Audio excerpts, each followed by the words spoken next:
our businesses in Jersey long-term prosperity. And I believe that everyone in this assembly likely not disagree with it. These are the words that most of us probably used also during the election campaign and now our manifestos and during these debates. The question were the actions. Also, let's examine this future understanding why apprentices is essential now even more.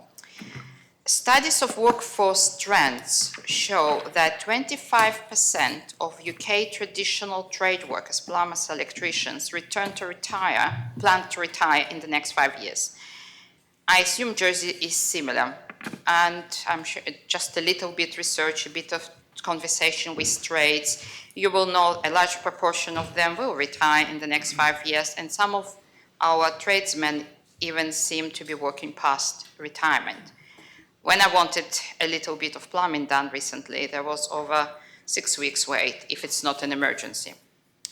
I'm sure that others had similar experiences. Above 50% of businesses this year reported that finding skills employers is the main challenge. If there is a time to boost the whole apprenticeship scheme in effort to increase qualified workforce, it's now. Coming to amendment. My amendment update apprenticeship grant to return to 2016 value after inflation. From 2016 until 2 weeks ago, which was just indicated in the answer to my written question, it's nowhere in the budget, it was 1,600. We do have funds that were unused, and during a common strategic policy review, we identified that the funds that were allocated for skills as part of better business support, 1.5 million almost approximately, were not used, were not claimed. So we did have unused funds that were allocated to skills, but in the Port of the Economy department, but at the same time, tracker at SIPE's department didn't raise with inflation. Now, in the comments from, the minister is trying to make things right, by the way, is proposed small uplift, and I welcome this, but it's not enough. In the comments paper, Minister rightly said the Highlands rate uplift was 5.5 in 2025. But what we need to think, what was the Highland cost for training of apprenticeship uplift from 2016? Actually, from 2019, I did the numbers, and uplift was 28% in the cost that employers or apprentices need to pay for Highlands. Put it in the perspective. Apprenticeship grant value had a real term cut of 33% from 2016. Highlands fees from 2019 until this year risen by 28%. 33% real term cut, 28% of rising fees for Highlands. And this inequality needs to be addressed. We already have this money, like I said, set aside in Skills Fund. My amendment redirects the existing pot to restore the value of the grant in line with inflation. This is the only thing this amendment does. It's affordable, practical change. About the future model, I also offered the future model similar to what I prepared and worked entirely with the officers from Treasury and from the SIPES in 2023 for higher education. And it's working now from 2024, ensuring that it will not fall behind without coming back to the States. Apprenticeship funding, if it will be moved to what we call AMI-style model. We don't have AMI, but what is AMI? It's annually management expenditure. We have similar arrangements for Social Security benefit, pension adjustment, and from 2024, higher education student grants, all of them working under this system, and we have equivalent methodology in public finance manual that works for Social Security benefits. But it's flexible. If the new government will decide on a different model, this amendment offers flexibility from 2027. So the next Council of Ministers can make their decision and they're bringing different framework, but if not, there is a model that's working for higher education, it can work for the apprentices. Because currently we don't have sustainable model, we have different pots and different departments. Members rightly can ask why I did it for higher education and not for skills, which is very, very valid, not for apprentices, which is very valid question. The answer is simple. We had a population and skills ministerial group and had these plans to be activated in 2024. A population and skills ministerial group doesn't exist, and I would remind members that in July 2024, I brought a proposition to the states to debate post-16 education, and the Minister for Education made it very clear commitment. He asked Assembly to trust him, to reject the proposition, and in his own words, that this work will be brought back to the Assembly, and the members would have opportunity to shape a new model for funding 16-18 education and vocational training. All what I'm trying to do now, I'm trying to at least support partially to achieve what's promised. He acknowledged that the current system leave funding gap almost 1 million for vocational education pathways for 16 and 18, and unfairness needed to be addressed at the current government plan period. But despite these commitments, and also the commitments, actually it was a commitment in budget 25-28, it was another statement that proposal will be brought forward. We didn't have proposal. It might be in 26, I don't know, but we are 2 years down the line and we don't have proposal. To compare ourselves to Isle of Man, government subsidy budget 1 million, subsidy covers 100% of the course fees. Our subsidy just under 500,000 for the tracker, and now it will cover 1,800 plus. Now, Guernsey, they do have 2.4 million for apprentices and course full cover. We don't cover full course, we are covering just part of it. Something that really brought me, because I think that if I couldn't find the money, I wouldn't bring this amendment and I will continue to wait. But because 1.5 million were unused in the pot, this is the money that needs to be used for the apprentices. We all received this book. Everyone has this book. I'm not sure if everyone has this book in the assembly. Have you done a search in, there is an electronic version, you can do Control F. If you do Control F, you put vocational education, how many times in this book you would find vocational education? 0. If you put word apprentice, how many times you would find, yes? Clarification? Yes, please. Will you give way? Actually, no, I'll finish my speech I after. just wondered if the title... I'll finish my speech enough. Okay. Yes. I might miss it. If I put in this book apprentices, I couldn't find apprentice or apprenticeship. I did find 3 times word skills. 1 time word skills was used in Common Strategic Policy Table that we all approved 2 years ago. The 2nd time word skills was found in Invest in Jersey fund that would be created. And the 3rd time the word skills were found in GP training. Again, maybe my computer didn't do the proper search. I will be happy to be corrected.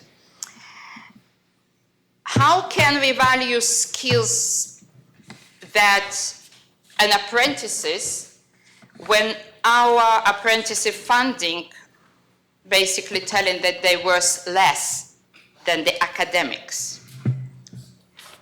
We have full funding for A-levels at Holler School, and it costs an average between 7,000 to 8,000. We can dispute the numbers because numbers never been presented, but if you take in the total budget of the A-levels in Holler divided by number of the children, it will be this amount. We do fund 9,250 plus maintenance for the higher education. And by the way, I believe that we need to fund. It's not against the funding. But the students doing apprenticeship training only get 1,600 2 weeks ago, 1,850 now, and it was from 2016. Vocational students need to fill the gaps themselves. For example, self-funding or from the employer or some from other grants. And it's not fair. It's bad for the economy because we need to increase the skills and our workforce. Actually, there are lots of students that we fail in our schools and not able to continue to A-levels and to the university. And I believe we fail in them again. We want plumbers, electricians, mechanics, career tech engineers, all roles that Jersey desperately needs. The comment on the Facebook under this is a perception, an academic is worth more than a plumber until the scholar's drain is blocked. And it was other interesting comments there. We have several pots of funds that are not connected. Actually, during the Common Strategic Policy, it was clear the Education Minister didn't sit and discuss skills and training with the Economic Development Minister. It's on the record of the transcript of the public hearings. Employers can apply for training grants and receive 1/4 of the truly cost of apprenticeship training if any funds left in the skills tracker pot. We had applications when the skills tracker pot ran out and they didn't receive. To be honest, if you choose Highlands, you're in a better situation. There are historic funds allocation to support apprentices in Highlands. And also for years, it was effective cross-subsidized from other funding schemes within the Highlands. And students who will go to Highlands will receive more public money through different funding mechanism. But again, it's not the full funding. Training provider emailed me. Private training providers have been advised that won't be an increased funds until 2027 at the earliest. How this fair? It feels like they want us to close and keep everything in Highlands despite the cost. At the time that government needs to be cutting costs, it could be and should be look closer at the cost and benefit, working closer, what can be delivered privately and what can deliver in Highlands. But this is for another day, really for another day. Today, do we bring apprenticeship grant in line with inflation from already existing and unspent funds supporting much needed skills on the island or not? And this is what amendment is about. Thank you, Deputy. Will you take a point of clarification from Deputy Scott? Actually not. Is the amendment seconded? Yes. Minister for Education and Lifelong Learning. Well, thank you, sir. A couple of things. I just want to start by clarifying one thing. I'm not being difficult here, but I didn't like the phrase that students fail and don't get onto A-level. They don't fail. They succeed in their own way. And we have to be careful with our language around students because that is what sets up the false dichotomy between vocational and academic education. Sorry, it's the educationist in me coming out, sir. But I want to be as positive as I possibly can because I think we need to be here. So first of all, I'd like to just give a little context, and I promise members I will be as concise as possible. We've got a long day ahead, okay? I just want to set a context here because I think we get into, again, a world of absolutes. I want to make clear there are currently, sir, 384 apprenticeships going on, and if you add the higher apprenticeships, there were 407 apprenticeships going on the island. And the delivery of those, the people who deliver those, both at Highlands, are highly skilled, incredibly committed and doing an incredibly good job. And I'd like to thank them, and I'd like to thank employers who take the time and make the effort to take apprentices. And I think that needs to be recognised. We are not starting from a point where we have a system that does not work. It does. But of course we want to make improvements. So I think it's really important that we point that out from the beginning. Otherwise those who are currently delivering those apprenticeships might be sat there today thinking, well, we can't do anything right. Well, I think they do an enormous amount right. And when I've been to speak to them and visited on a number of occasions, it's a really exciting place to be. Thank you, sir. So, I'll just cover one thing, word about the word apprenticeship. It's just not working. Interesting, so the government plan 23 to 26 did not have the word apprenticeship either. It did eventually, when Deputy Alves brought an amendment for the bus passes to include Sir, apprentices. it was the budget 26. So I was twice misquoted. Sorry. Do you accept it? Was misquoted twice already during the speech. One, I said that we failed them, and second, it's this budget, 26, 29. Clarification, she's clarifying something she said in her speech. We feel prepared to give way, but... do you know what, sir? I usually do, but I'm not going to, because in the last couple of days, I've had nothing but attacks, and I have not pushed back on them, because I would like to raise the level of debate to an intelligent level in this Assembly, a professional level, so that what is seen outside this Assembly is actually on the topic itself. So I'll continue with my speech, I will, if you don't mind, sir. And if there are points of clarification, I'd like to take them at the end, rather than getting into one of these sort of shouting matches. So, we all share the same goal to strengthen apprenticeships and give our young people the best possible start in their careers. But good intentions must be matched by good policy. And this amendment, unfortunately, falls short. So let's look at the facts, sir. Highlands College increased apprenticeship fees by 5.5% this summer. In response, the maximum grant was raised by 15.5% to £1,852. That's a significant improvement, and it shows that I am listening and taking sustainable action. Sustainable is a key word. And it's worth noting that during 2023, 2022, 2023 and 2024, no inflationary increases were made to grants for apprentices. The opportunity was there, but it was not taken. This amendment proposes another increase funded by the Better Business Support package. So this money is available for 1 year only. The proposal makes the money available for 1 year only. And here's the problem, sir. Apprentices don't necessarily last 1 year. They span 2 years, sometimes 3 years. So what happens when that funding disappears? If we approve this amendment, we create uncertainty and instability across the system.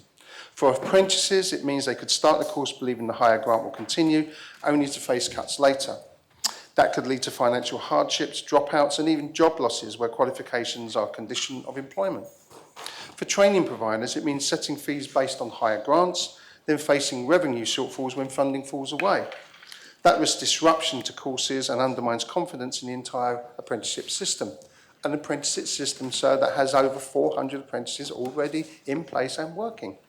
And is it perfect? Of course not. There will always be gaps, and that's what we're working on.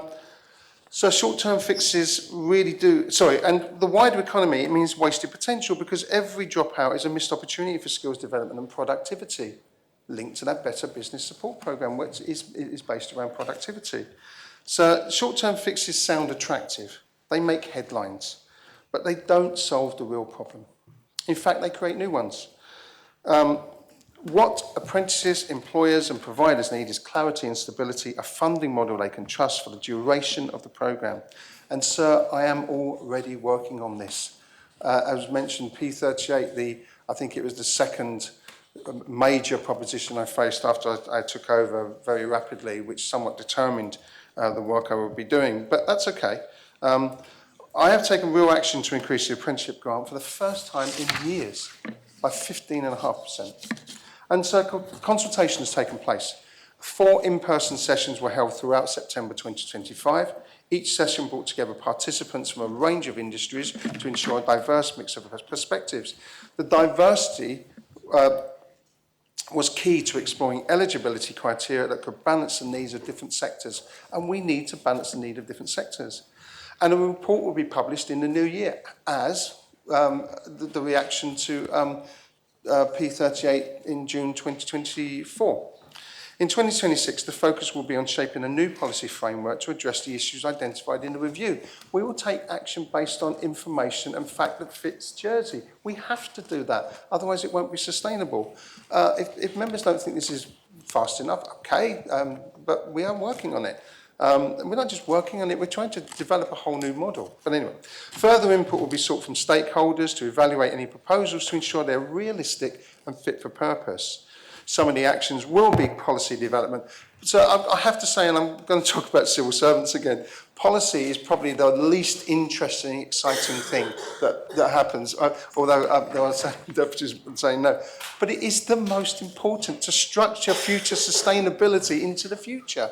And those policy officers that are working at speed are doing some absolutely superb work.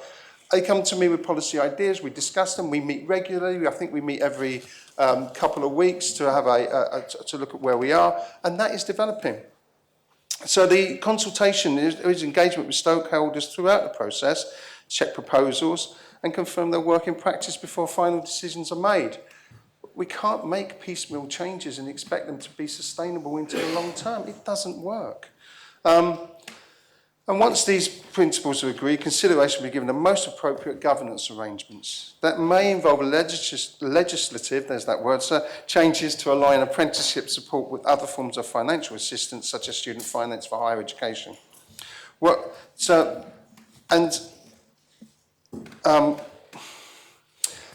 And what we have to do is to define how that financial framework will work into the long term, ensuring available funding meets demand and includes provision for inflationary-driven adjustments.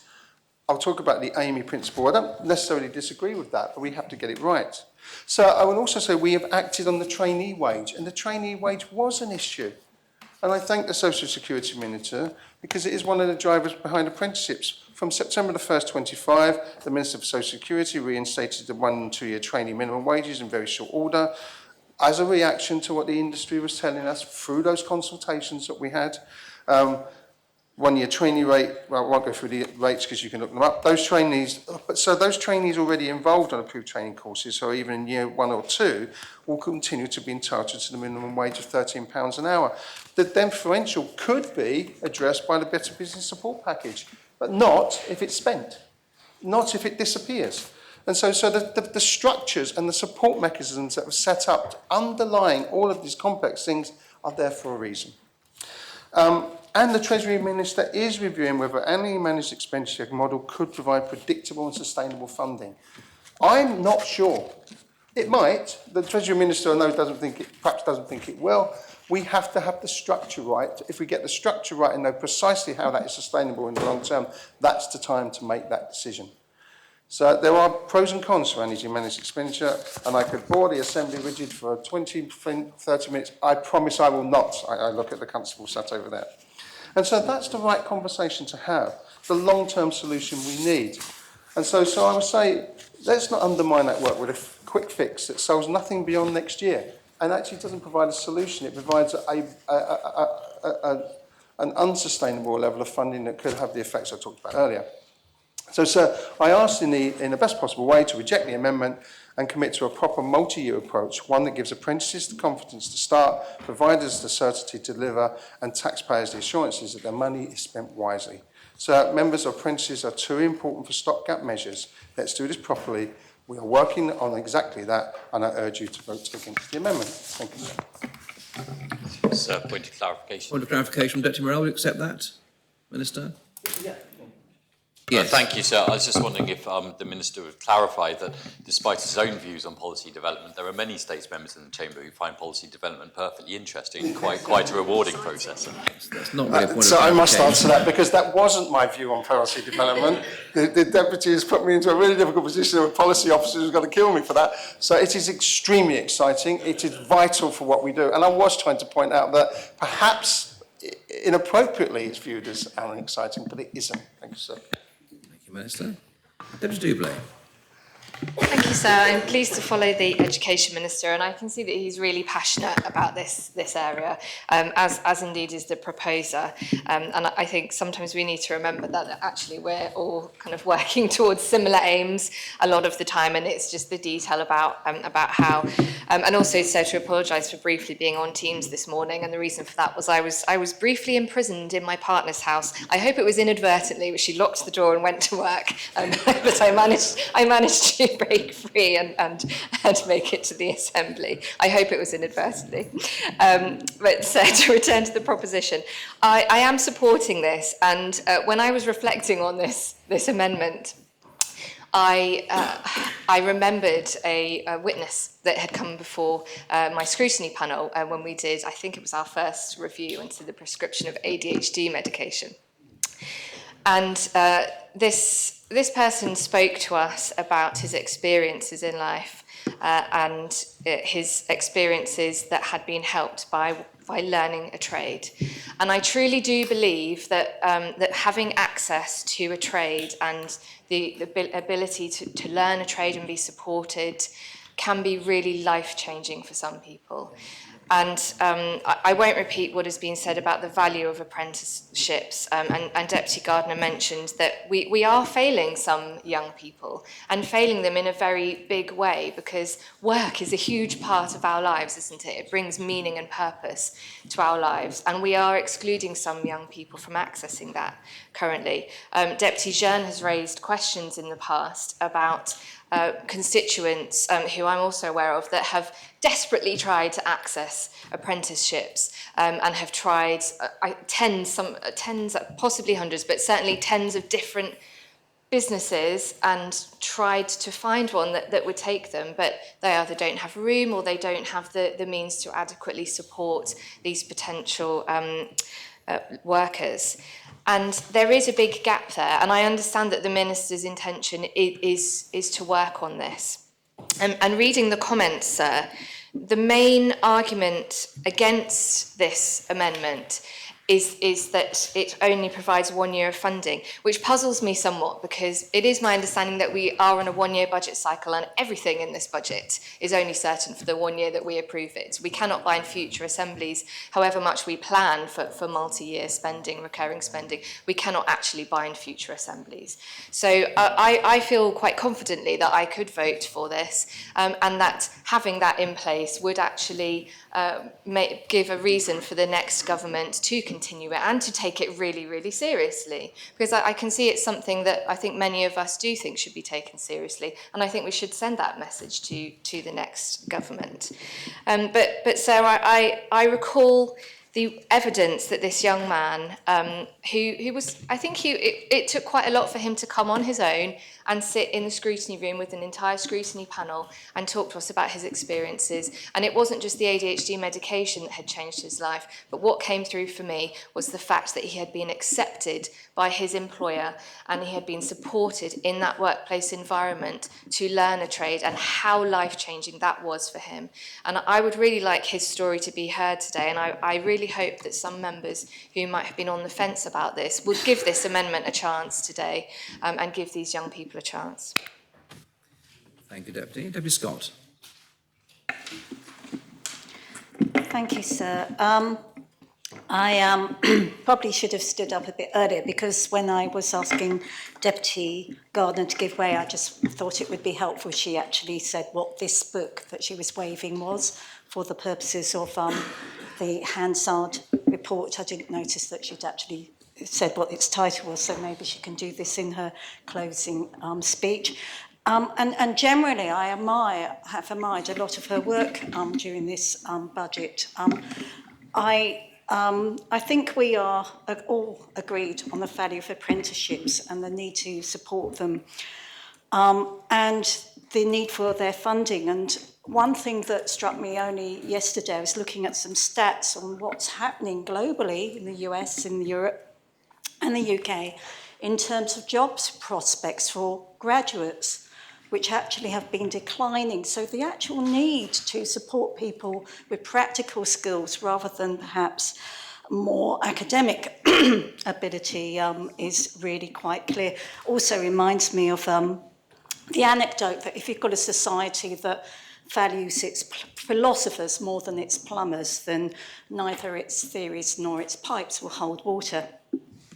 So, but I think that the the Council of Ministers' comments about the Better Business Grant funding just being perhaps a quick fix or a proposed quick fix, which again wouldn't be desirable in plumbing terms, is valid too. The comments make the fair point that generally we do need to have a much greater focus on how we are providing and funding apprenticeships. And I do know that there is this work that's been going on in social security and in education. I think a lesson has been learnt from what happened with the minimum wage increase without a kind of safety net having been worked out before in a more organised way. And I think that the lessons have been learnt, this is happening, but what is being proposed right here isn't really kind of aligned with what we're trying to achieve there. And finally, sir, I do hope that policy officers won't kill the Minister for Education, because it is the season of goodwill. Thank you, Deputy. Deputy Catherine Curtis. Thank you, sir. The scrutiny panel has just started a review on lifelong learning with a focus on apprenticeships. We've had our first meeting last week, and we'll have expert help to examine apprenticeships with recommendations to ministers expected early next year. We have a very tight timeline and we are receiving submissions currently. So at this point, I'm going to have to abstain. Thank you, Deputy. Does anyone else? Yes, Minister for Treasury and Resources. Thank you, sir. Thank you, sir. Sir, I think we need to reflect that I think it's quite clear that there has been a drop in apprenticeship numbers in the last year or two, and I think we also have to recognise that this Assembly played its part in that. When we agreed to remove the trainee wage, because yes, of course, businesses could be productive using school leavers, we completely overlooked that many businesses can't. And I know aware of many businesses who have stopped taking apprentices because of the removal of the trainee wage. That was a very poor decision, as it turns out, by this Assembly. And as Deputy Scott says, and as Deputy Morell said at the time, I believe, we cannot make decisions like that without further consideration of the economic impacts. So we do have to shoulder some blame for the current situation regarding lack of apprenticeships. Sir, I don't support this amendment. The educational principles the Minister's already dealt with, but from a finance perspective, it creates an ongoing pressure. It's not financially prudent. The annually managed, and I would particularly like to speak about part 2 of the amendment and the proposal to move to an annually managed expenditure, which I will call AME model, which is not appropriate in a Jersey context, and why it's appropriate that we maintain annual budgeting. So government in Jersey does not currently use an AME model because all approvals are made annually. In the UK, AME applies only to demand-led, volatile and hard-to-forecast spending, in particular benefits, pensions and debt interest. Social benefits are treated differently there. Forecasts are updated for the appropriate inflationary uplifts in line with established policies and forecast volume changes. Underspends cannot be repurposed without permission, and overspends are managed via central contingencies. Social benefits, as we all know, and I think this applies here, are generally payable to any individual who meets the qualifying criteria under law. So government has limited control over the costs of social benefits. Here, apprenticeship grants are paid to companies and businesses and to Highlands College and not to individuals. There is no automatic entitlement to an apprenticeship or apprenticeship funding. Annual review is important because it allows each government to balance the level of funding against other priorities, to consider relative costs and benefits, and to ensure that taxpayers' money is spent in a way that delivers maximum impact. And so in a small jurisdiction with limited budgets, we do have to always think about impact and how we spend money and where it is most required. Many areas of spend in government are impacted by volume. So where would we start and stop with this kind of approach? If we adopt it for apprenticeships, where will we have to go next? Again, in the UK, AME covers benefits and welfare, pensions, debt interest, and other non-controllable spending, such as BBC services and public service pensions, and we know how popular that subject is. In the UK, apprenticeships are given an expenditure limit, which is not the same as AME, so the AME model does not apply in the UK. Budgets are set annually or at spending review. They're controlled and predictable, so they are not demand-led. Underspends are returned and overspends need Treasury approval. So that's not a model that I think we should adopt here, because we do understand volume and we should continue with our current annual process, except to the extent, as the Minister says, that we need to ensure that if someone starts an apprenticeship in year 1, that the funding is there for year 2. So, sir, I ask members to reject certainly part 2 of the amendment, if not part 1, although also part 1. Thank you, sir. Thank you, Minister. Deputy War. Thank you, sir. And I'm pleased to follow the Treasury Minister because she actually makes a really valid point about it's important where and how we spend money. I've been approached by someone who does training in the hairdressing industry, and they have pointed out to me about this 33% fall, in fact, real fall in training fees. Basically, what it appears to be is that we're actually pricing the private sector out of the market by not upgrading the fees. And her commentary is that we operate our private facility on a fraction of the cost of larger institutions and have long outstanding relationships. So basically we have government who is delivering a service which the private sector could be doing at an immense amount of cost. So when we talk about savings in government and what government could be doing, surely here's an absolute classic example where we should be challenging themselves and saying, should we be delivering this? Can the private sector do this in a more sustainable way? And if we actually pay the right amount of money, the private sector will have a sustainable future. So, I mean, I think this is an opportunity to reduce overall costs. We can talk about individual costs per apprentice, but it's an opportunity to actually look at the thing in the round, and I think it's really important, and she makes a really valid point of that. And she says, at a time when there are increasing demands on the taxpayer, our model represents a genuine opportunity to deliver value and quality at significant lower cost. But she's battling delivery costs, wages, compliance costs, and all on trying to deliver all of this at this 33% lower, effectively lower fee that they're obtaining. Surely that's where this energy should be put by this government into, let's have a look at working with the private sector and seeing what government can do less of. Thank you. Thank you, Deputy. Does anyone else to speak on this amendment? Ms. Morrell. Thank you, sir. Grateful to everyone who's spoken so far as well. It's been a short so far but interesting debate.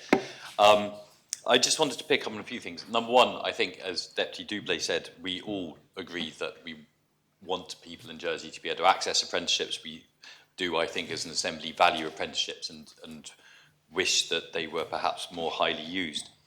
I think it is really interesting to look at the proposition before us.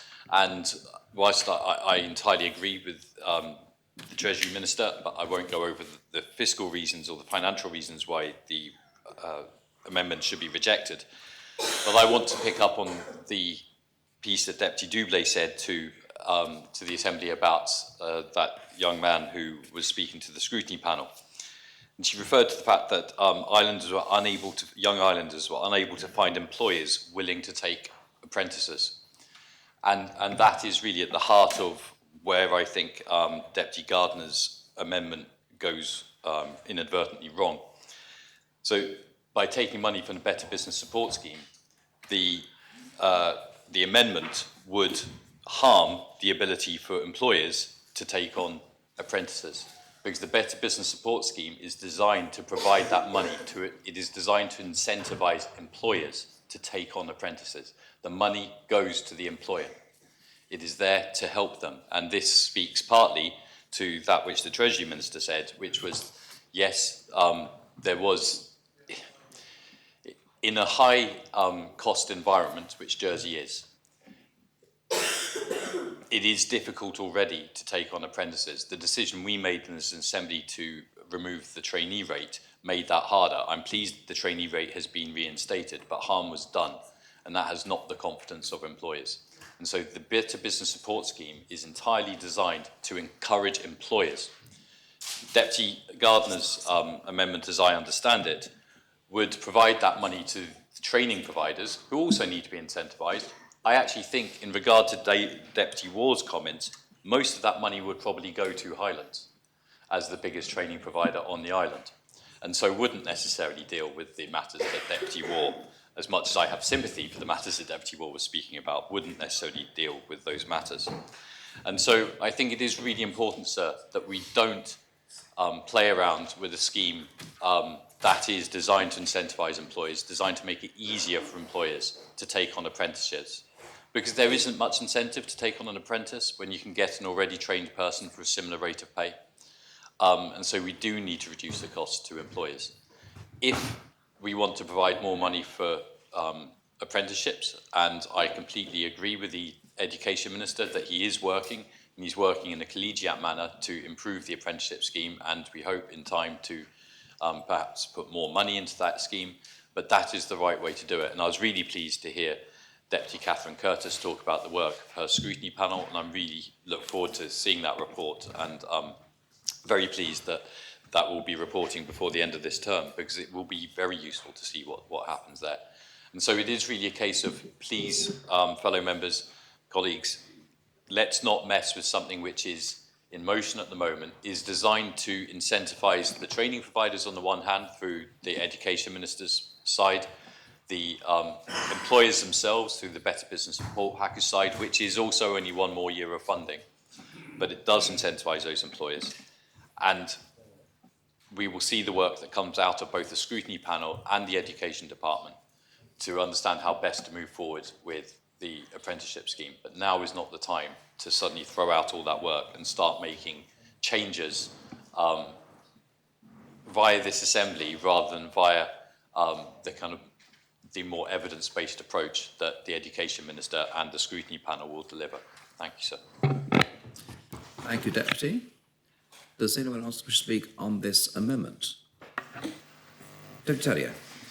So it's just to briefly say that I'm pleased to also join the effectively what's a sub-panel of the Education Home Affairs scrutiny panel, because I think this does cross both education and economy, of course, and I think it was recognised that what we're talking about here in vocational education is both educational, so it's, you know, and I think we often have a false dichotomy between what is considered academic and vocational. I mean, a lot of vocational jobs that we traditionally call them that have a high level of technical skills that are required in that, indeed mathematics or whatever technical expertise that either you need to have before you go into the workplace or which you need to learn whilst you're on the job. So I think that's important to say, sir.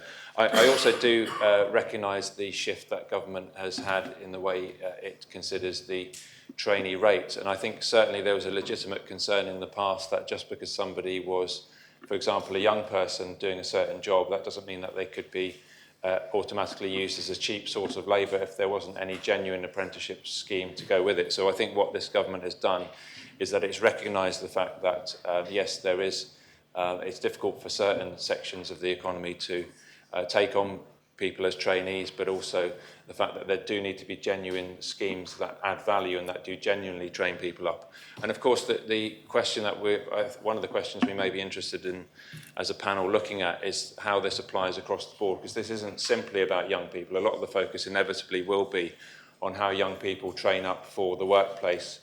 And also, of course, you know, there will inevitably be a question, no doubt, about education for the market versus education for education's sake. Again, I think that can be a false dichotomy, because the skills that one needs to learn to be a functioning citizen in Jersey or elsewhere are also skills that will be applied in the workplace, so soft skills and more technical skills.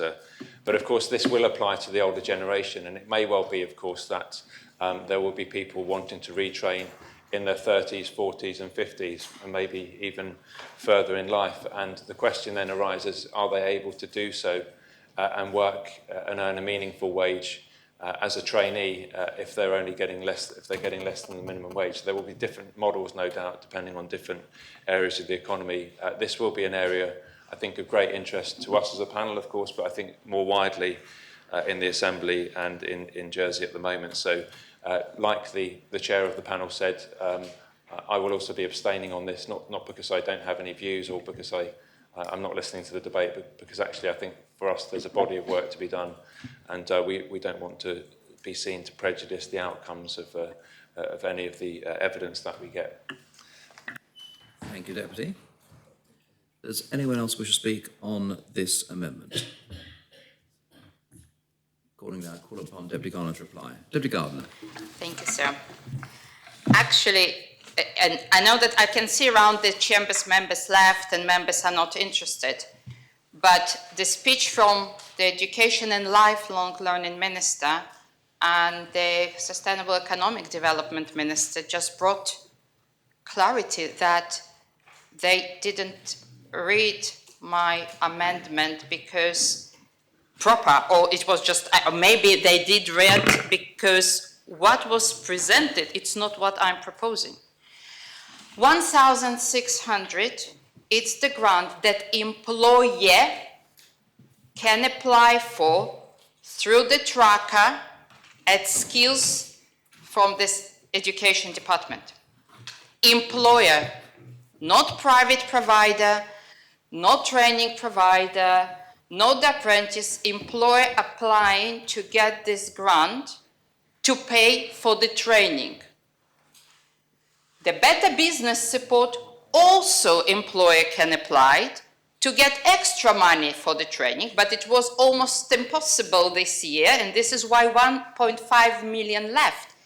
It's exactly the same employer that needed to go to 2 different departments to receive a fund towards the training, to pay for the training provider, if it's Highlands or it's private.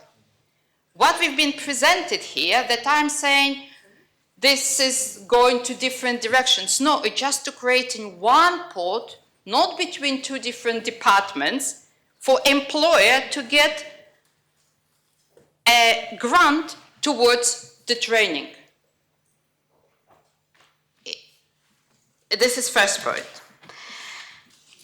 Treasury Minister spoke, said that it's only, it's demand raised and it's only social security benefits. It has demand led, as any grant demand left. We have 300 or 400 or 350 applications. It's demand led. We don't need to log the money because we don't know how many would apply. And actually in Jersey, in Public Finance Manual, we do have this structure already for the higher education. It's very difficult to understand why we don't have to not have it for the apprentices. It's a bridging plan. We did have money that we didn't use, that employer can apply, but instead of employer filling forms for 2 different departments, it could be in one place. It's about the efficiency and the correct distribution of the money. And thank you for Deputy Scott, she's not here, but actually it was the budget 2026-2029 where the apprentices and skills were used hardly. Minister saying that the policy is the borrowing. Actually, I really enjoy developing the policy, and this is why we did develop the scheme that the high education grants would not be raised with inflation, and they did move to different calculation. There is lots of options to deliver policy, and actually, after 2 years that we've heard from the Minister for Education and Lifelong Learning that he will bring to the Assembly policy options, and we all debate, and it was the same commitment 18 months ago, it was a commitment a year ago, we still hear that it will be under development. I will not extend, because I realize where is the assembly at. The only thing I would like to ask this assembly, this amendment providing an option to just get fair and lived with in line with inflation that was eroded by 33%. This businesses paying, not us.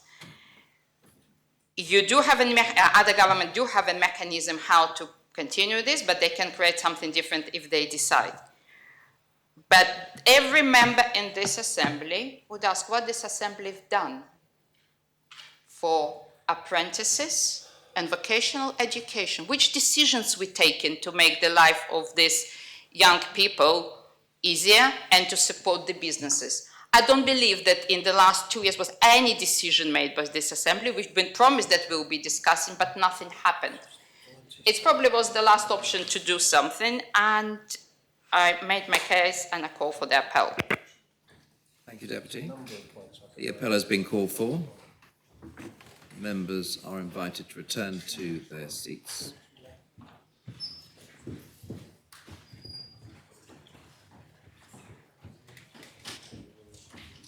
I ask the greffier to open the vote.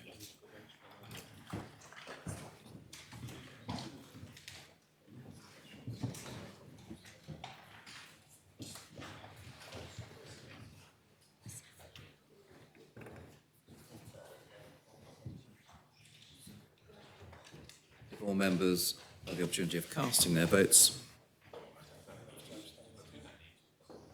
I ask the greffier to close the voting.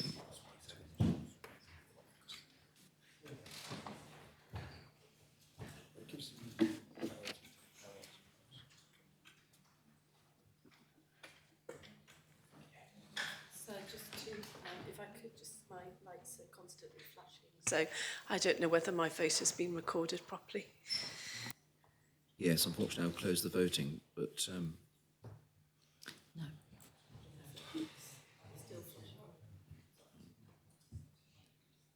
that's unfortunate.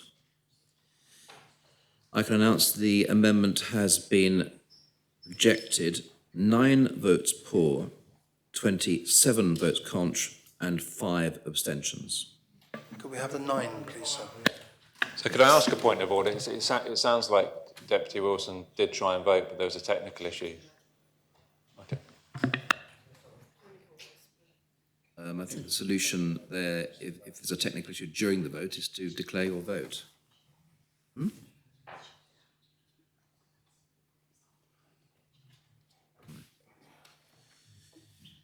Those voting pour, the Connétable of St Saviour, Deputies Dublé, Gardner, Moore, Balash, War, Renouf, Jeune and Stevenson. And those abstaining, the Connétable of Rouville, Deputies Tadier, Miles, Catherine Curtis and Kovac. I'll move on to the 14th amendment lodged by Deputy War. Deputy War, there's an amendment to your amendment, and you don't accept the amendment, do you, I don't think? I do accept the amendment, sir. You do accept the amendment? I do. So, Yes? sir, I know the Deputy has said he would like to accept the amendment, but I would like to propose, if we can, a separate debate. The two things are quite different. Any member is entitled to demand that, so that's... So I would like the amendment debated separately. Thank you, sir. So I invite the greffier to read the 14th amendment. Paragraph B12. After the words "in the appendix to the accompanying report," insert the words "except that on page 31." After the words "increases in financial services," insert the words "the Minister for Treasury and Resources will undertake to reintroduce the policy of mortgage interest tax relief for personal income tax, with such relief to be implemented in January 2027. Deputy War. Thank you, sir. So it's a pleasure to bring this because I think the amendment actually addresses Middle Jersey, and they are hurting. And I think it's time we held out an olive branch to those hard-working individuals who generate the taxes that pay towards so much of the good work that is done in our society.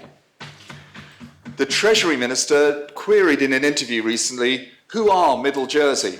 Well, Middle Jersey for me are Jersey's taxpayers. They are in the engine room of our economy, who demand the least from government's services.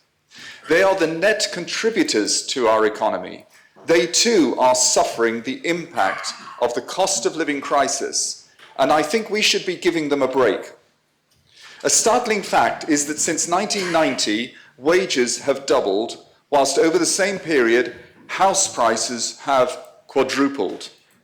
To paraphrase the Treasury Minister, what is the point of having our money tied up in our house when we may not be able to afford the electricity bill? I am, as many of us are in this assembly, from a very fortunate generation who have benefited from mortgage interest relief in an era when housing costs were significantly lower than they are today. It is therefore bizarre that at a time of higher interest rates and significantly higher housing costs, we are abandoning this tax relief. It is also an anomaly that those with mortgages on second homes are still entitled to tax relief on their mortgage, which is why I was happy to accept Deputy Catherine Curtis's amendment. If we encourage home ownership as a long-term aspiration, facilitating this surely has to be a good thing. Then there is the multiplier effect of the individuals having more money in their pocket. It's a recognised metric that for every £1 spent in the local economy, that's worth between £2 to £4 as it is recirculated in our economy. It is estimated that the loss of revenue to Treasury by the reintroduction of this tax break would be around £10 million. That's the same amount as was spent in the economy when the buy local card was introduced to boost local economic activity post-COVID.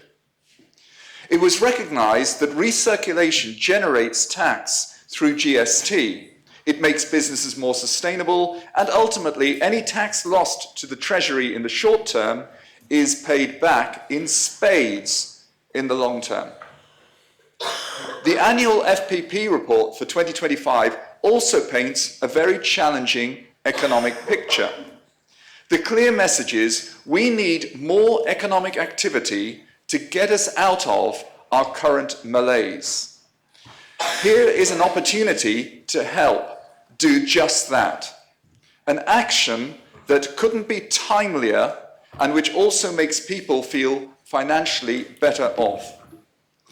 Homeowners are saving and building an asset that one day, when they may be able to use to enhance their income, when they retire, in an era when we are on average living longer.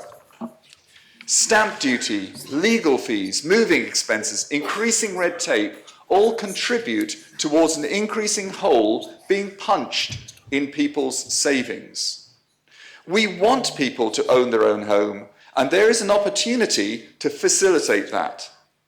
I remind government that one of its key objectives is to facilitate. By generating more activity in the housing market, we benefit our economy. The multiplier effect is significant. The whole ecosystem of removal firms, architects, furniture stores all benefit, which in turn means that the coffers of government also benefit. There are many policy options available. For example, the tax relief on second home mortgage could be significantly reduced, if not removed altogether, as per the amendment. And this additional income could be used to finance the gap created by mortgage relief on a first home. The level of relief could also be reviewed and targeted. The vast majority of home sales are for between £400,000 and £1 million. Why not target this sector of the market? I would like the government to consider options throughout 2026 and implement such a policy by January 2027, with any necessary reports brought back to the Assembly. I move the amendment. Is the amendment seconded? Very well. There is an amendment brought by Deputy Curtis. Ask the greffier to read the amendment.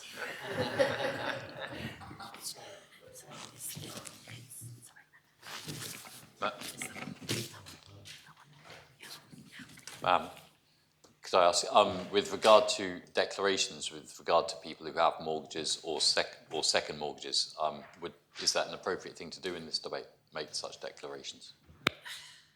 Normally in that situation, it's whether that is shared with a large body of people, and then it's not necessary for it to be an interest that is declared for comfort's sake. And I think perhaps it's probably advisable that members do. If we let the greffier read out the proposition, then maybe we can note those when he's moved back into his seat. Greffier. Page 2, paragraph 1. After the words personal income tax, insert the words to also include removal of tax relief for buy-to-let mortgages. Deputy Curtis, if you make your speech, and then we'll deal with declarations of interest after that. Okay, thank you, Mayor. So just listening to Deputy Waugh's speech, I have to say I agreed with everything that he said, and I don't know why the Treasury Minister was looking puzzled during some of that. I thought it was very clear. So on my first look at Deputy Waugh's amendment, I thought it would not be successful and that I would not support it for two reasons. One, it's inequitable to those paying rent, and two, it's a proposal to cut potential tax revenues without suggesting any means to recover lost revenue. Perhaps Deputy Waugh didn't have time to include detail, or perhaps he just wanted to make a general statement. I don't know. I think we've all been so busy in the last few weeks that there's been little time for conversations. However, it's not best practice to take a quick look and then discard the intentions of an amendment. And with further consideration, this is an amendment that could help many people. And I'm really pleased that Deputy Waugh has brought it. There is a cost of living crisis, and while people who own a property do have an asset, many are struggling to pay their mortgage, especially due to changing interest rates and struggling to manage everyday expenses. My amendment to Deputy Waugh's amendment aims to provide focus by bringing fairness to the proposal and making up for lost revenues. That's why I've stated that there should no longer be mortgage interest tax relief on buy-to-let mortgages. Having had more time since drafting the amendment, sorry, I've just lost where I'm reading at the moment. Yes, having had more time since drafting the amendment to research this further, I'd also suggest that mortgage interest tax relief be only applicable to first mortgages and probably only to first-time buyers. As I've written in my reports, there have been improvements for renters with the introduction of the rental tenancy laws earlier this year, and the First Step scheme has supported first-time buyers. However, there has been no thought given to buyers once they've locked into a mortgage who may be struggling, especially when interest rates change. Mortgage interest tax relief is already capped, firstly on the maximum capital balance of £300,000, and secondly on the amount of interest relief available per individual.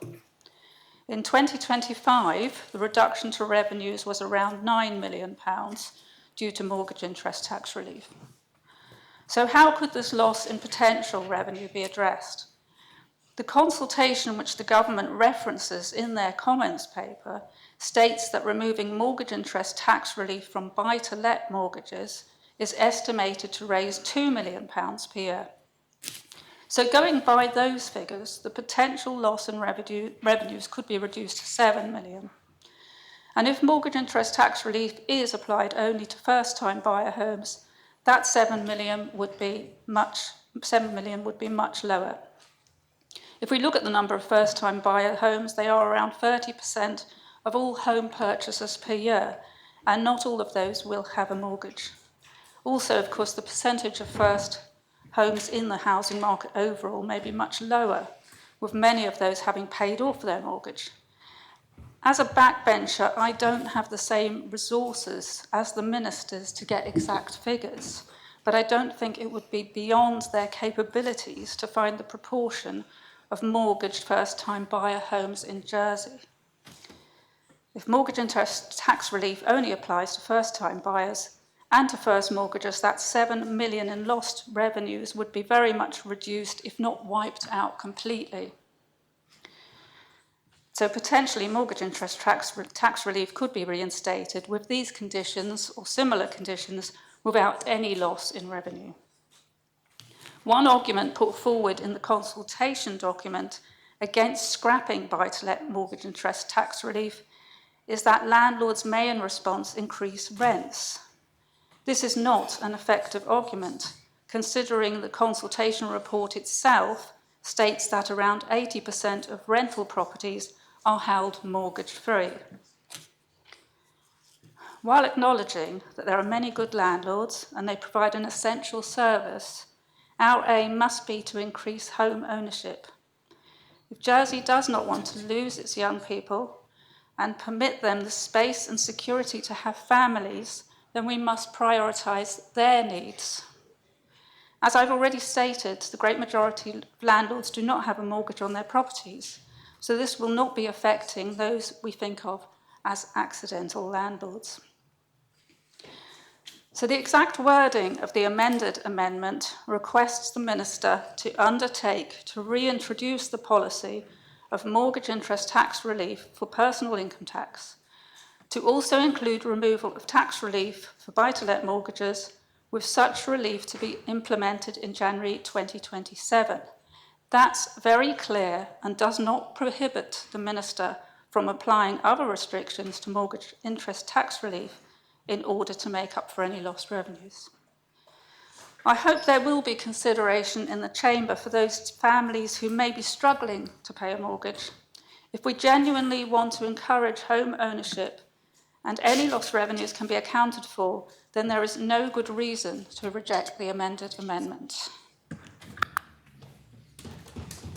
Thank you, Deputy. Is the amendment seconded? Yes, ma'am. As the interest is shared with a wide number of islanders, it doesn't, under Standing Order 106, stop members from participating, but I think for full transparency, it would be good for members to indicate if they would be impacted by this amendment if it was adopted, and perhaps if members could stand and so that the graphics can take note of their names if anybody has an interest. So Deputy Coles. Yes, ma'am. Deputy Morale, Deputy Moore, Deputy War, Deputy Rose Binet, Deputy Jearn, online I believe, Deputy Gorst. Just for members to declare an interest, Deputy, if you have... Sorry, ma'am. I'm just trying to be sure whether this is for mortgages, personal mortgages, or just the buy-to-let mortgages, because obviously the proposition covers both in the end. No, it's not, it's all mortgages. I think it's all mortgages. I've got a mortgage, I'd rather not have one. Well, I think actually, sorry, I'm confusing everybody. I think in this instance, because this is in relation to Deputy Curtis's amendment, it should be in respect of buy-to-let mortgages only in the first instance. Okay. So my spouse, I think, has a buy-to-let mortgage. Thank you, Deputy Tadier. Better to err on the side of caution. So that's Deputy Moore, Deputy Morale, Deputy Jearn and Deputy Rosebud Binet. And Deputy Tom Binet. And Deputy Tom Binet, thank you, Deputy. And Deputy Gorst online. Thank you. Does any member wish to speak on this amendment? Deputy Miller. Thank you, Ma'am. Ma'am, I ask members to reject this amendment, and we're just talking about the amendment here because it's simply not necessary.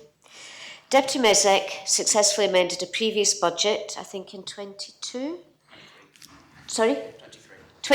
apologies, which amendment was itself successfully amended by the Council of Ministers. That amendment, as amended, required several criteria to be met before any decision on interest relief for landlords could be considered. Those criteria included reference to the Fiscal Policy Panel report on the housing market, a consultation and an economic impact assessment. The relevant FPP report did not cover this specific topic, but the consultation was conducted earlier this year and a summary of the results have been published and are available now on the government website. Officers are presently working on a full report, including their economic impact assessment, which will be presented to the Council of Ministers in early 2026. That will consider matters just such as impact and timing. And given that we've discussed this morning the impact on apprenticeships and the availability of apprenticeships by making a decision without understanding the economic impact, I really do encourage members to consider the need for that economic impact assessment before going forward. In short, sir, the matter is already in hand. It will be presented quickly next year. Adopting the amendment would have the effect of ignoring a recent decision of this Assembly instead of allowing the careful work envisaged by that decision to continue its natural course. And of course, it means a complete loss of the cost of doing that work and can hardly be said to represent value for money or effective use of government resource. The amendment is preemptive of that work, and for that reason, I ask members to reject it. Thank you. Thank you, Ma'am. Thank you. Deputy Kovac, I'm sure members appreciated the festive addition at the beginning of the Treasury and Resources Minister's speech, and the Christmas Charities Appeal will appreciate your contribution too. Deputy Mezek. Thank you, ma'am. The Treasury Minister referred to the previous amendment that I brought to Government Plan in 2023, and she described me as having succeeded in getting it passed. And I have to say, it didn't feel like a success at the time, because it was, as she mentioned, subjected to an amendment by the then Council of Ministers that, rather than do what my amendment said, which was agree it and get on with it, it was to instead consult on it. And I was not happy with that at the time. And one of the reasons I wasn't happy with that is because I had this inkling that if you do a consultation asking people who benefit from a tax relief how they would feel about losing that tax relief, that it might come back and say they're not keen on the idea. And here we are, 2 years later, that consultation has been done, and I wish I'd put money on it, because it came back exactly the way that I suggested it would. It says that those who currently benefit from that tax relief would prefer not to lose it. What a surprise. And the Minister has also suggested that there subsequently will be an economic impact assessment. And there is something that sticks in the teeth about that, because I was here in those debates years ago, and I can say this because Deputy Gorst isn't in the room, but this was in the 2014 to 2018 austerity period, where a budget. He's on that. Well, I'm delighted he'll be able to hear it. Then I'm sure he'll want to contribute afterwards. But I remember that era, the austerity era, as I call it.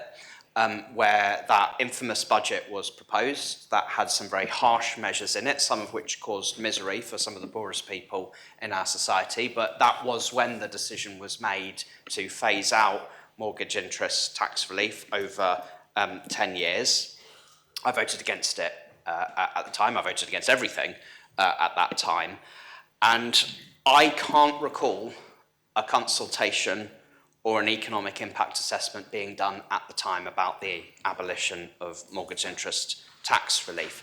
And I do think that speaks to a double standard, doesn't it?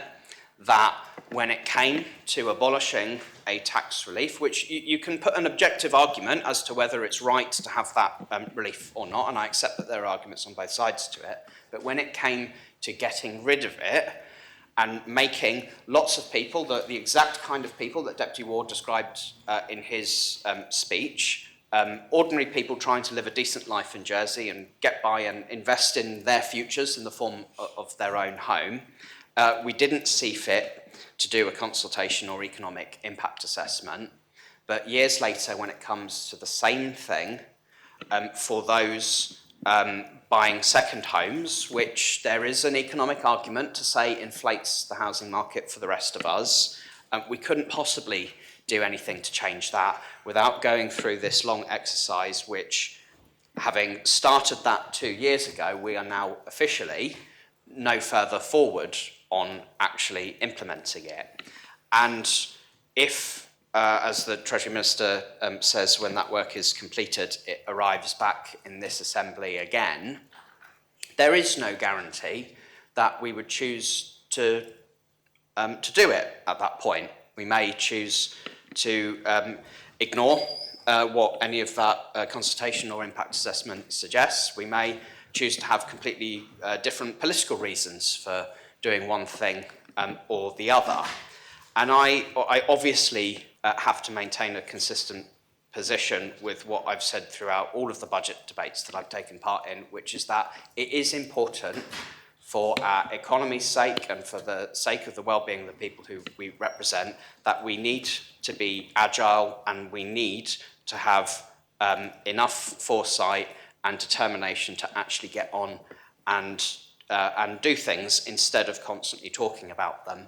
I mentioned this in the debate on Deputy Moore's amendment a couple of days ago, that one of the biggest sources of waste in our public sector are the consequences of indecisiveness, where on a multitude of issues we are constantly chasing our tail and not taking the opportunity to actually make decisions.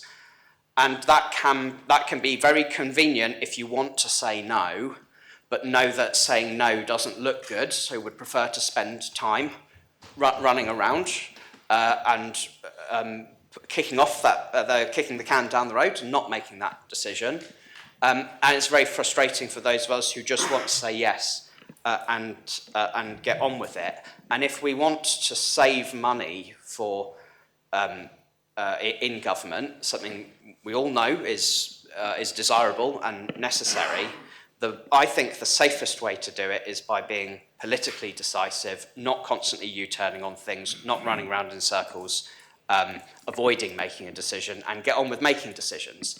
And the benefit of having an agile political system where you make decisions quickly is that if they turn out to be the wrong decisions, you've also got the agility to correct them. Whereas if it takes you years to make the wrong decision, it may well end up taking you years to fix that wrong decision. So, I have to maintain a consistent position on this. I'm grateful for Deputy Catherine Curtis for bringing this. I think it is important that in establishing fairness, that this particular form of tax relief for people in second homes should go. Constable St Mary. Thank you, sir. In my capacity as a member of the Corporate Services Panel, we have, quote, shadowed the progress or otherwise on this proposition, and we did receive a briefing from either Treasury Minister or officers as to the state of play, and were advised that work was in hand. And on that basis, and on the basis that the Minister will come back with detailed proposals as a result of that consultation during this term, I see little advantage in approving this on the hoof now, but let us receive full information. So on that basis, I shall be voting against the amendment, purely so I have full information to be able to make the proper decision at the right time. My other reason for standing, Madam, is that in her proposition, the Deputy Curtis referred to changes on interest relief being applied only to first-time buyers, and I do query whether that is sensible. Most people, well, my own situation, I bought my first house with a mortgage, I moved on and bought my second house with a mortgage. If mortgage relief had not been available to my second house, I might have had to stay put, which would have effectively deprived the younger people in the market from buying my home. And I think it could be a negative result to restrict mortgage relief if it did come in to just first-time buyers. So in fullness of time, I hope that aspect will be taken into consideration. With that, I close. Deputy Moore. Thank you, ma'am. I have a lot of sympathy with Deputy Curtis's amendment here, and I would have supported it at a different time in the economic cycle. At this present time, I do not consider that it is the correct direction of travel. And I would just like to lay out a couple of reasons why. I would like to support the amendment of Deputy War, but not, sadly, at this point, the amendment of Deputy Curtis, because this is a market intervention that is being proposed. And as we're all very aware, the market is in a period of difficulty. There isn't the general quantum of or volume of transactions going through at this time. And property ownership and those who rent properties in the private market are looking at the cost of holding this capital in property at the moment, the cost of maintaining them, meeting the requirements that have rightly come through this assembly upon those landlords to meet their commitments and protect their tenants, which I have largely no problem with. But all of this does come with a cost, and people are looking at the situation and wanting to exit their position. However, it's very difficult to sell a property in the current market. Costs are high for those who want to buy ownership for their own occupation. And one of my election commitments is to see an increase in owner occupation, which I think we all want to see in this assembly. But at the moment, this measure would increase the cost and the disbenefits of renting property in the private sector, and it does not assist those who want to enter the market as an owner-occupier. And so it becomes a conundrum, and I think it is simply a timing matter. We also have an issue in that there is not enough property available in the private sector market to rent. And so rents are high because of that difficulty. And we need to, at this point in time, in my view, be encouraging people to have properties for rental in the private sector market and not discouraging them. So with some regret, I will not be supporting Deputy Curtis today, but I would like to support Deputy War. I would like to make it very clear that I'm not doing so because I think that the Treasury Minister's review is a good idea. I think we can quite easily take a view on the position of the market and make a considered view. And just to comment on Deputy Mezek's point, I think the government he joined last year promised us that there wouldn't be reviews that would delay the progress of decision making. So he's made that bed, and I'm sure he's enjoying lying in it. Thank you. Deputy Morale. Thank you. It's very interesting. I still remember, I guess it must have been 10, 15 years ago now, but I still remember when the government, and I obviously wasn't part of the government, I wasn't a states member, decided to remove mortgage interest tax relief for, I assume it'd be the majority of islanders, but those who didn't have it as an investment, for those who had it in their own residential properties. And I remember there was a deep sense of unfairness that I felt and many other people felt.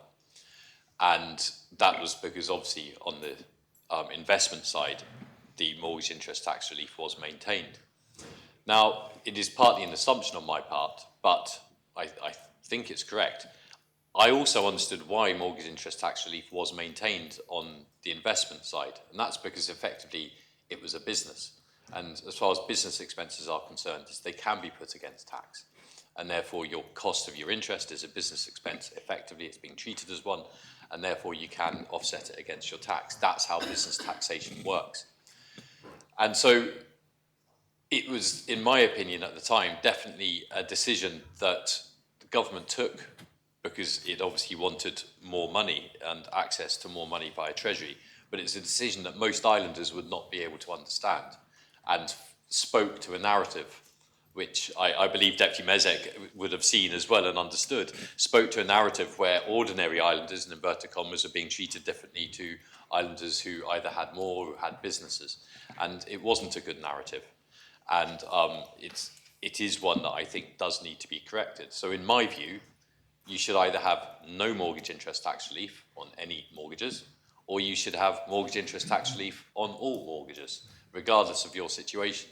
I don't believe, and for exactly the reasons that the Constable of St Mary mentioned, I don't believe an idea of mortgage interest tax relief for first-time buyers only would work. It would cause problems, exactly as the Constable said, moving to your second home. Which in itself would then cause problems for first-time buyers. So I think that would be a short-sighted move. So I am fully in agreement that the way forward is for the Treasury Department to do their work, to decide one way or the other. We're either all in or all out as far as mortgage interest tax relief is concerned. And in my view, we should all be in.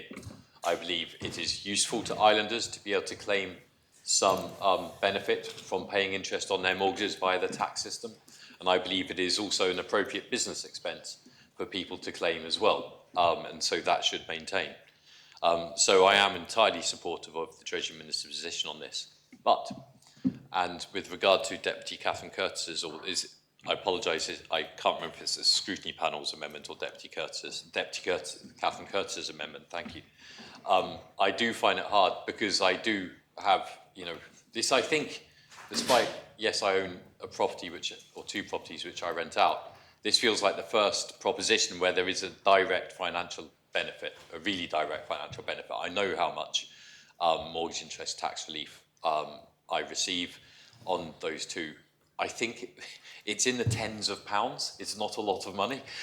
It really is, because it's not a big mortgage, but it is in the tens of pounds. But I don't like the fact that there is a direct implication, depending on the way that I would vote with regard to Deputy Catherine Curtis's amendment. So for that purpose, I will be abstaining on this amendment vote, because it just feels wrong to me, for my own sense of good standing, etc., for me to vote on that. So I will abstain on this, but I do urge members to vote against Deputy Catherine Curtis's amendment, because I don't think it's the right amendment at the right time. And yeah, certainly if ever there was one about first-time buyers, I think that would be very much the wrong amendment. Thank you, Ma'am. Deputy Tadier. I'm happy to support this proposition from my party colleague, but I would like to give some observations which may be of use to any future Treasury Minister before this comes back in January 2027. The first observation, of course, is that I am still slightly confused how the Treasury Minister can undertake to reintroduce something in January 2027 when there's an election in the way. We don't know who the Treasury Minister is going to be, but I presume the intent here is that the piece of work will start now, and that this Treasury Minister will start instructing her officers to work on this if it's adopted by the Assembly today. So, of course, election cycles are nothing new, and there will always be these kind of hangovers when we get to election periods and new governments decide what work they're going to continue or not. But I hope the new Treasury Minister will take into account, if indeed it is a new Treasury Minister, the will of this Assembly today. I did ask the same question, I think, when I spoke to the deputy who's moving this proposition that Deputy Morell raised about whether this is a legitimate business expense and how that would work. And I've always found it a bit of a conundrum, speaking slightly more widely now, but not too widely, about the fact that depending on whether one is a company or a private citizen, then your taxes are treated differently. So, for example, if I go out and buy a £30,000 car tomorrow, I have to do that with my post-taxed capital.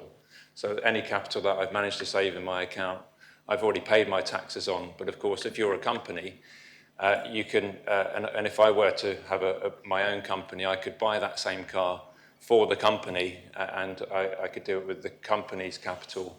And of course, my company is taxed at zero more than likely in Jersey. So that is something that I can get to use both privately and as a company, and there may be other implications for that from the tax point of view, but that is something that as a private citizen you don't have the ability to do. So I think there is this dichotomy between investment properties and personal properties, but ultimately I don't want to preempt the next debate, Ma'am, because I think there are questions about whether or not mortgage interest tax relief should apply to the homes that you live in, shall we say. But I would also ask for consideration about whether or not any distinction is going to be given to interest-only mortgages or full capital payment mortgages, and also, what loan-to-value is on those mortgages. I think those are the key points to make on those. In regard to buy-to-lets, and at this point I'll sit down having made those points. I hope the Treasury Minister. I hope that made sense to the Treasury Minister. No, happy to speak privately to her if that helps. Thank you, Deputy Balash. I'm in a bit of a quandary because, unlike I think. At least some of the previous speakers, I would like to support Deputy Curtis, but I would not like to support the principal proposition. And that places me in a difficulty because the one is pinned to the other. I agree with the Deputy Curtis that I can see no real justification for mortgage interest relief on buy-to-let properties because the benefit that a person who is acquiring a buy-to-let property derives is really from the increase in the capital value, which will come over a period of time. And I see no particular necessity for subsidising the mortgage interest, which will have to be paid. Conversely, I think the decision made in 2014 was the right one. And I think mortgage interest relief ought not to be restored. And my reason for taking that view is simply a question of equity between land property owners and tenants. Tenants do not get relief on the rent that they pay. Why should a property owner get mortgage interest relief on the equivalent payment which is being made for the mortgage? So I'm not quite sure what I'm going to do. If Deputy Curtis had brought a freestanding proposition, I would have been much happier, but she hasn't, and so I'm not quite sure which way I'm going to vote. Deputy Gardner. Thank you, ma'am. And I'm in general support because of this original proposition, and I would like to ask Deputy Curtis to situation how she's envisaged how it would work to make my final decision on the amendment. One, when, for example, some of young people might purchase a one bedroom when they were a couple, and they as a first property, and they would receive a tax relief for their mortgage as a first property, but they would have child or two, they will outgrow of their first property, they need to sell first property and to buy a bigger one because the family grown. Would they lose the support of tax relief on their kind of, it's second bigger property, but it's still first family property? I'm not sure how it would work, but it's important to understand, would the family receive the same tax relief if they buy the second property? Does she envisage if it will be bridging mortgages or not? And it also,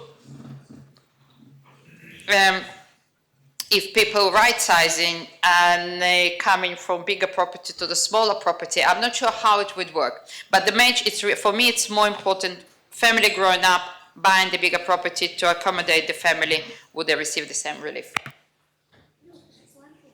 Does any other member wish to speak on this amendment? If no other member wishes to speak, then I call upon Deputy Curtis to respond. Thank you, Matt. Okay, so Deputy Miller stated there's no need for this amendment to the amendment. That is a slap in the face for all those struggling families. We do hear about people struggling with cost of living, and that includes people with mortgages. The consultation to which Deputy Miller refers received 18 responses, just 18. 11 of whom are landlords. It is not representative. There are more of us here in this assembly.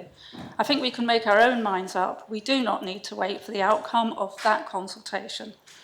The consultation and the economic impact assessment is not going to tell us anything that we don't already know. As Deputy Mesic himself has said, we've been waiting years for this consultation.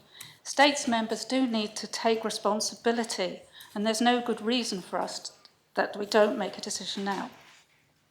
The Constable of St Mary and Deputy Morale raised concerns about the suggestion that mortgage interest tax relief be only applied to first-time buyers.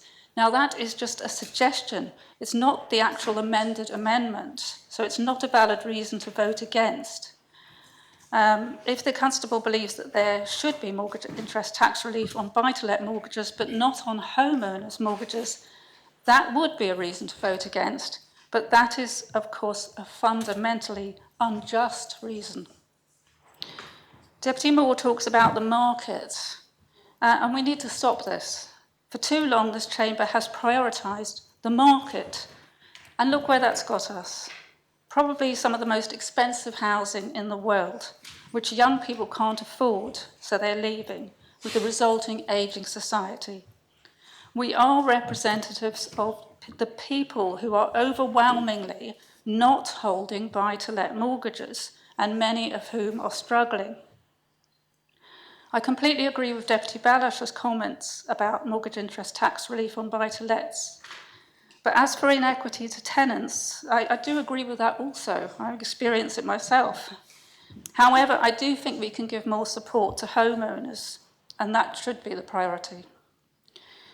Deputy Gardner also asked about my suggestion regarding first-time buyer-only mortgage interest tax relief. Again, I say it's a suggestion, it's not part of the amendment. As a backbencher, I do not have the resources to come up with all these answers. If the will is there in government, I'm sure that they can find a way to make this effective. I have outlined the ways that we can help struggling families with a mortgage without loss in revenues. So I hope there will be consideration in the chamber for those families who may be struggling to pay a mortgage. And if we genuinely do want to encourage home ownership and any lost revenues can be accounted for, then, as I said before, there is no good reason to reject the amended amendments. Do you call for the appel, Deputy? Very well, the appel has been called for. I ask members in the vicinity to return to their seats. I ask the greffier to open the voting.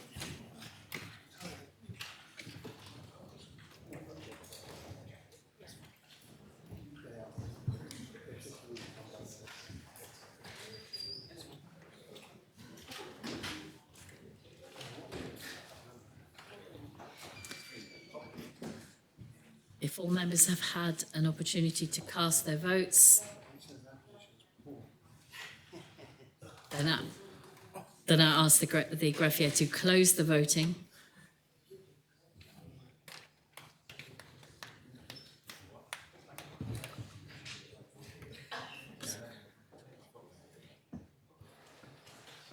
And I can announce that the proposition has been lost. There were 19 votes in favour and 21 votes contra and 2 abstentions. Greffier. Those members who abstained, the Connétable of Grouville and Deputy Gardner. Those members who voted pour, the Connétable of St Clement and Deputies Southern, Tadier, Doublé, Rob Ward, Alves, Mesic, Balash, Coles, Porre, War, Miles, Renouf, Catherine Curtis, Feltham, Jearn, Kovac, Wilson and Andrews. And those members voting contre, the Connétable of St Helier, St Brelard, Trinity, St Juan, St Mary and St Saviour, and Deputies Luce, Lehegara, Ayer, Farnham, Moore, Scott, Rose Binet, Miller, Howell, Tom Binet, Ferry, Alex Curtis, Barbara Ward, Stevenson and Gorst. Very well, we return to the main amendment. Before we do, if there are members who have a shared interest because they have a mortgage, would wish to declare that interest, then they should do so that we can record that for the minutes. Anyone who would benefit from this amendment? Please do a stand. Yes, Please. again, yes.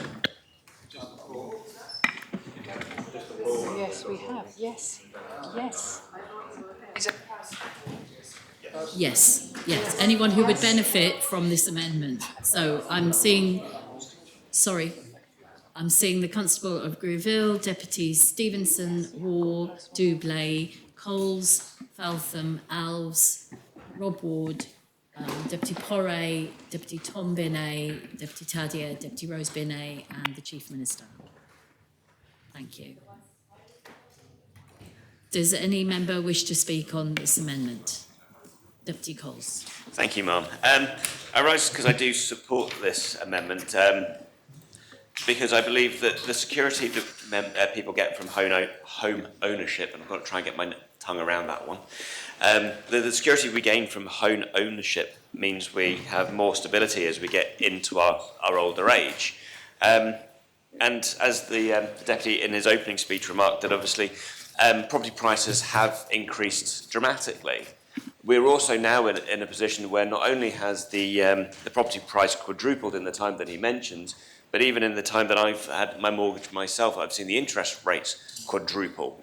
So actually we have this gaining and growing effect where actually the interest rates now that we're paying may still be lower compared to what my parents paid in the 80s when they were paying 12 and 13%.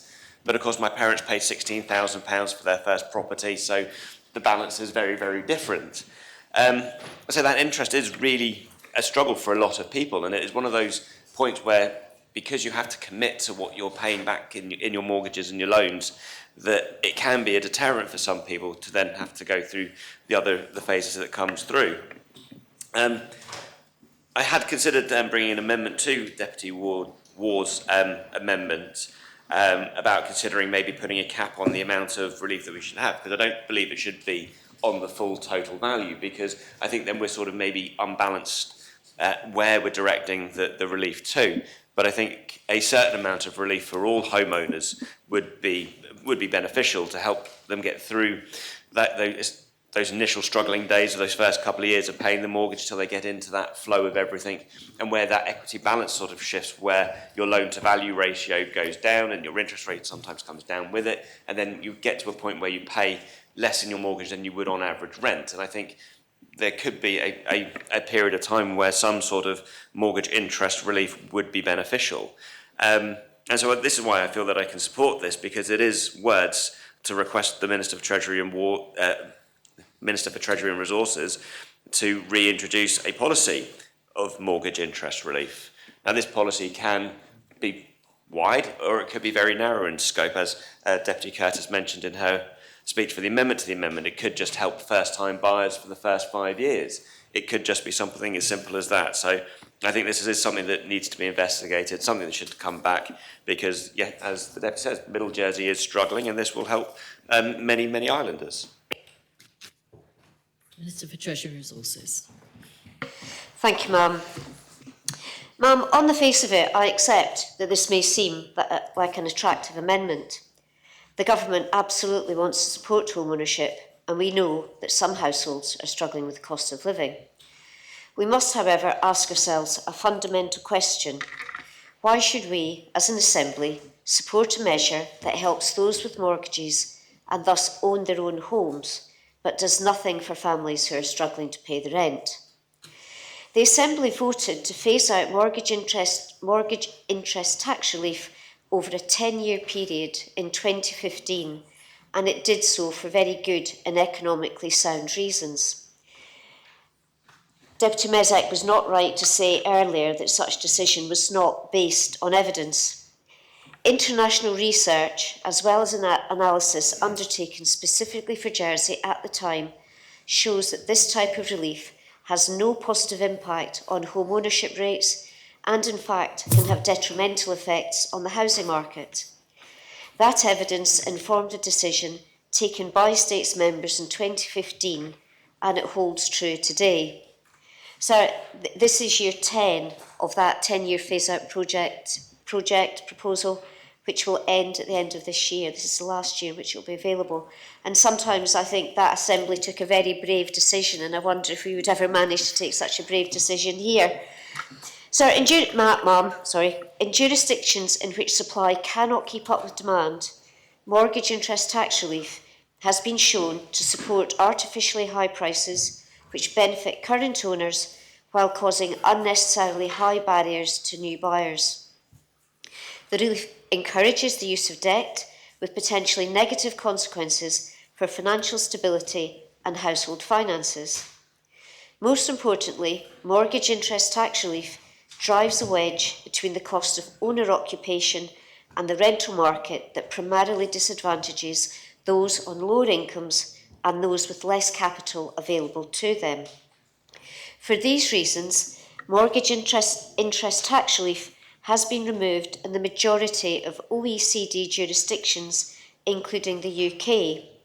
And given their fondness of the Fiscal Policy Panel, in its report on the housing market a year or two ago, the FPP welcomed the phasing out of mortgage interest tax relief. Jersey's housing market is in recovery following years of unsustainable price increases. House prices are falling and housing affordability is improving. Any measure that could contribute to housing inflation and slow this progress, such as mortgage interest tax relief, should not be reintroduced. I believe, rather than targeting tax relief at one specific group of islanders, the broader tax system should deliver benefits for all taxpayers. That is why successive governments have focused on increasing income tax allowances, which benefits 90% of islanders, and in particular those on lower incomes, rather than those at the higher end of the scale. To support home ownership, the Minister for Housing has been working very hard on the First Step scheme and widen access to Andium's affordable purchase pathway, and I'm sure he will wish to discuss those efforts. There has been questions raised earlier why mortgage interest relief was removed for homeowners but retained for landlords. And as I've already discussed, that is a live issue that will be considered in 2026. As far as tax is concerned, there is a fundamental difference between mortgage interest tax relief and interest deductibility for landlords. Interest deductibility for landlords is treated as a cost of doing business, offset against the income to which it relates. Jersey's system taxes business. I'm just trying to clarify questions that came up earlier. Jersey's system taxes business, including property business, on profit, not gross income. That is true whether you're renting out a shop or renting out the flat above. Mortgage interest relief for homeowners, on the other hand, is not targeted and is not deducted from a source of income. We need to be clear about what mortgage interest relief is. It's a poorly targeted government subsidy that happens to operate through the tax system. It could just as easily be replaced by a system in which the government sends cheques direct to mortgage payers. And we need to remember that mortgage payers own their home, subject to that mortgage. As Deputy Moore himself said, homeowners are building an asset for their old age. That is an asset that is not available to renters. If any member stood up today to propose that government should send cheques to mortgage payers to help with their cost of living, but nothing to renters, and nothing for those who, unlike those with mortgages, are often in the lower income bracket, I think we all know how that debate would end. That is effectively what we're doing here. And then there is a cost. The amendment is silent on this point, but here are the facts. To maintain the current relief available in 2025, which provides a deduction of £1,500, which is just under £400 of benefit per taxpayer per year, would cost £9 million per annum. To return to the 2015 levels of relief would cost in the region of £20 to £25 million a year. It is also a hostage to fortune because we can't control interest rates.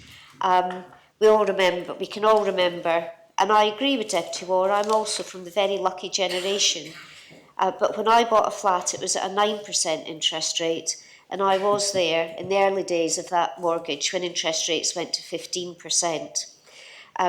They are not something we can control, and that's another reason why it's very difficult to introduce this for homeowners, because it has a potential to have huge impacts on government incomes and budgets in future years. Deputy Ward does not suggest where this money should come from or which department's budget should be cut to afford it. He suggests that reducing landlord interest relief would help fund it, but I believe that would raise some £2 million a year, which does not come close to funding the cost in either scenario. With those numbers in mind, it is hard to see that this amendment can be accepted. The Deputy has not presented a compelling case for reintroducing mortgage interest relief supported by proper reasoning, sound economics and thorough research. In fact, all of those things go against the proposition, as I've discussed. That would have given the Assembly a difficult decision. But in the absence of that information, this isn't a difficult decision. Sir, ma'am, I urge members to support the good work this government is doing to improve housing and home ownership in a targeted way and to reject this amendment. Thank you. Deputy Moore. Thank you, ma'am. In my earlier speech on Deputy Curtis's amendment, I spoke about the impact on owner-occupiers, and I think I slightly misspoke in that brief speach and would like to correct what I said, because I do believe that home ownership is a very important thing and something that we all want to see increase in the island. There have been many factors that have prevented people from buying their own homes in the island in recent years, and I believe that as an Assembly we should be doing all we can to assist, particularly for young families who find themselves at the most stretched time of their lives when they're newly together, hopefully starting a family. The costs are high, and I believe strongly that removing mortgage interest tax relief can really help to ease the burden, particularly as interest rates are much higher at the moment than they have been in the past. So I do take a different stance to the Treasury Minister on this one, and I believe that this is something that could help to encourage people to step into the home ownership space, and that actually in itself might increase Treasury's coffers in a different way in the stamp duty revenue, where it has seen a significant decline in recent years. Thank you, Deputy. Deputy Breniff. Very briefly, sir. It's a shame, ma'am. I beg your pardon. It's a shame Deputy Balash isn't here. Last night, when we left the chamber, I was on the receiving end of a magisterial telling off from Deputy Balash, who said to me, "Really, Jonathan, voting for an amendment with this only half-a-page report. Disappointing." That referred to the long-term care cap, which I voted in favour of removing. I did so actually on the principle rather than the fact that there was a lack of report. But on this occasion, I think the lack of report is very telling. I think the case has not been made. I do accept that Middle Jersey is squeezed, of course, and the shortness of this speech is not a reflection of a lack of concern in that area. But I do think that a £10 million subsidy, uncosted for where it's going to come from, so something else will have to give to homeowners, where there is no equivalent subsidy for renters in the market, I think is wrong. I do agree that we should remove, my principle is that we should remove mortgage tax relief in all cases, which is why I voted for Deputy Curtis's amendment, but my position on that is consistent and has always been the case. I do not think that we should give mortgage tax relief to homeowners. Thank you, Deputy. Deputy Feltham.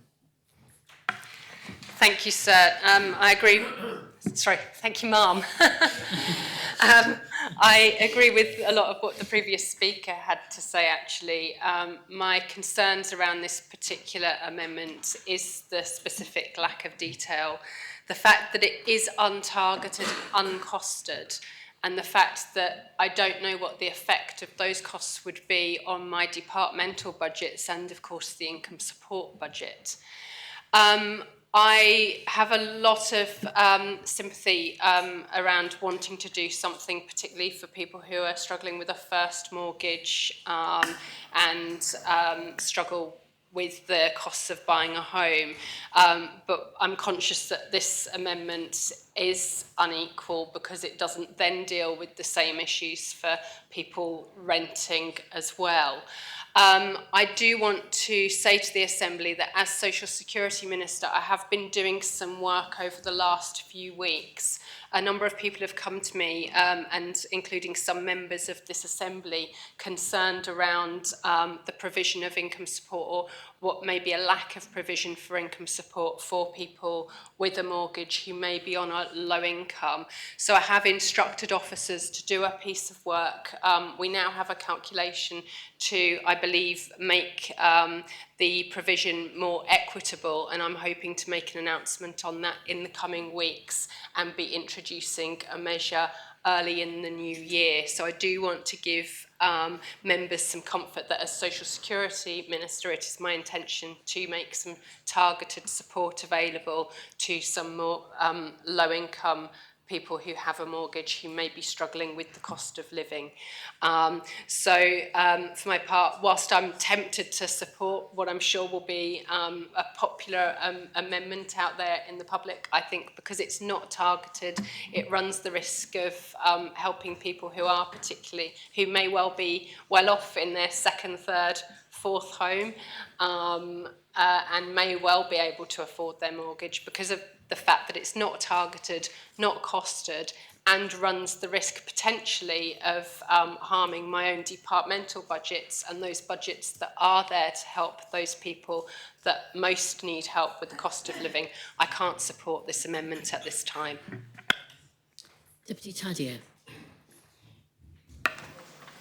Thank you, Mum. I think it's worth taking a step back to look at what the underlying reason for this amendment is. And the way I see it is that you're never going to have the perfect mechanisms in most cases to deliver on a particular underlying policy, but it doesn't mean that we shouldn't give it consideration. And it seems to me here that the test really is this a proportionate mechanism to deliver a legitimate aim? And so first of all, what is the legitimate aim, or what are the legitimate aims that are being sought here? For me, I think it is presumably the fact that on the one hand, we as an Assembly, or some of us in this Assembly, want to encourage home ownership, and that we recognise that for some that's difficult, and it's difficult in the first few years. In particular, if you have to take out a mortgage, it's usually the first 5 years which can be quite difficult when you've got especially if it's a very large percentage of loan to value that you've got to, and it seems that it's not going down very quickly at all. It is legitimate. Whether it's proportionate is another question, and I think that's where the proportionality comes in. Inspiring home ownership is generally seen as a staple for many governments and parliaments around the world. Of course, it's not universal. There are some countries which have that less. I think it's particularly prominent in the British psyche to want to own your own home. An Englishman's and an Englishwoman's home is her castle, or his castle, as the saying goes. And of course, that's not universal. So I think it can be argued that it is a proportional mechanism to delivering a legitimate aim, and of course there's a cost to that. The problem is we don't have a joined-up plan for encouraging home ownership, and I don't think this Assembly does want to encourage home ownership, because it's got at best a very disjointed view when it comes to that aspiration. Because if we did want to encourage home ownership, we'd recognise that first of all we're a small island with a finite amount of properties, and homes, potential homes, and that even if we were building lots, that is still going to be the case. So if it were the case that we wanted to encourage people to own their own homes, we would presumably have a system which allows people, which disencourages people to own more units than they need. At the moment, there is no disincentive, so somebody can go out there and buy much more than they need, which in any system where a product is in shortage, it's absolute madness not to have some kind of rationing. You know, during the occupation, if there was a limited supply of butter or potatoes, you wouldn't say to people, you can go and buy lots more than you needed to. That product was rationed. But not only in Jersey do we not have that, we actually have an incentive for people to accumulate more properties than they need. And we've literally just seen an example of that in rejecting Deputy Curtis's amendment on a very close vote. So what we're saying on the one hand, what this government, I think, certainly this Assembly is saying, is if you've got the capital, go out there and buy as many homes as you want. Hoard them if you want to. And we will actually help you do that by giving you a tax rebate. So the speech that the Minister gave, which I listened to when I was outside the chamber, with a whole list of reasons that this doesn't make sense, that presumably also applies to buy-to-let landlords. But she didn't give that speech during that debate. And so the message that we will give to the public today if we vote against this amendment, which I think has much merit to it, is that this Assembly is quite happy to give landlords tax rebates, to give them that cheque that the Treasury Minister spoke about, that untargeted benefit from the taxpayer, including many taxpayers who may not be landlords, who may not even be paying their own mortgages or even ever be able to own their own homes, but are paying tax in Jersey whilst they rent. But we're not willing to do that to people who are aspiring to buy their own homes, who have mortgages, but who may well be struggling. And I think that is a very dangerous message that we would be putting out as an Assembly. So it might be surprising that the person who's spoken up until now, who I think I'm closest aligned to, is Deputy Balash. In what he said is that we need to be consistent in this. And I would say that we either apply mortgage interest relief to everyone. There's definitely a case to say that it could be applied to homeowners only and not to landlords, or that it should apply to nobody, but it's completely perverse to say that those who have got the capital to buy multiple properties should be given a tax rebate, whilst those who are scrimping and saving, possibly working 2 jobs to pay a mortgage, especially in the first few years of life with children, etc., that they shouldn't be given that mortgage interest relief. And I think given the fact that that is the decision we've just made, I think it would be completely wrong for us to reject this amendment. The last point is that Deputy Balash is right. Tenants don't have that ability at all. Tenants can't claim interest mortgage relief because they're not paying off a mortgage. But at the same time, they don't get any relief on the rent that they pay. And it may well be a policy that Advanced Jersey wants to consider, that in the same way that, that this Assembly has agreed to give landlords up to £10,000 off tax-free if they rent a room out in their house, maybe Advanced Jersey would also like to put forward the proposal in their manifesto that the first £10,000 of rent you pay in Jersey could also be tax claimable. But we'll maybe have those discussions outside the Assembly, ma'am. But certainly when it comes to what's in front of us today, I think we need to take both a moral position on this and a consistent position. And certainly for me, I can't not support this. I would say to any ministers who are worried about their budgets, there is time to look at this. This isn't going to kick in until 2027. And there are other progressive measures, I think, that can be put in place to make sure that both, on the one hand, we don't harm those struggling Middle Jersey families and other aspirant families who this may actually help in the future, just because we're worried about future budgets. I think those future budgets, as we know, can be looked at in the future in a more holistic way. Thank you, Deputy. Deputy Scott. Thank you, ma'am. I heard the last speech with an element of confusion because I believe that this is a debate on whether to reintroduce the policy of mortgage interest tax relief or personal income tax. And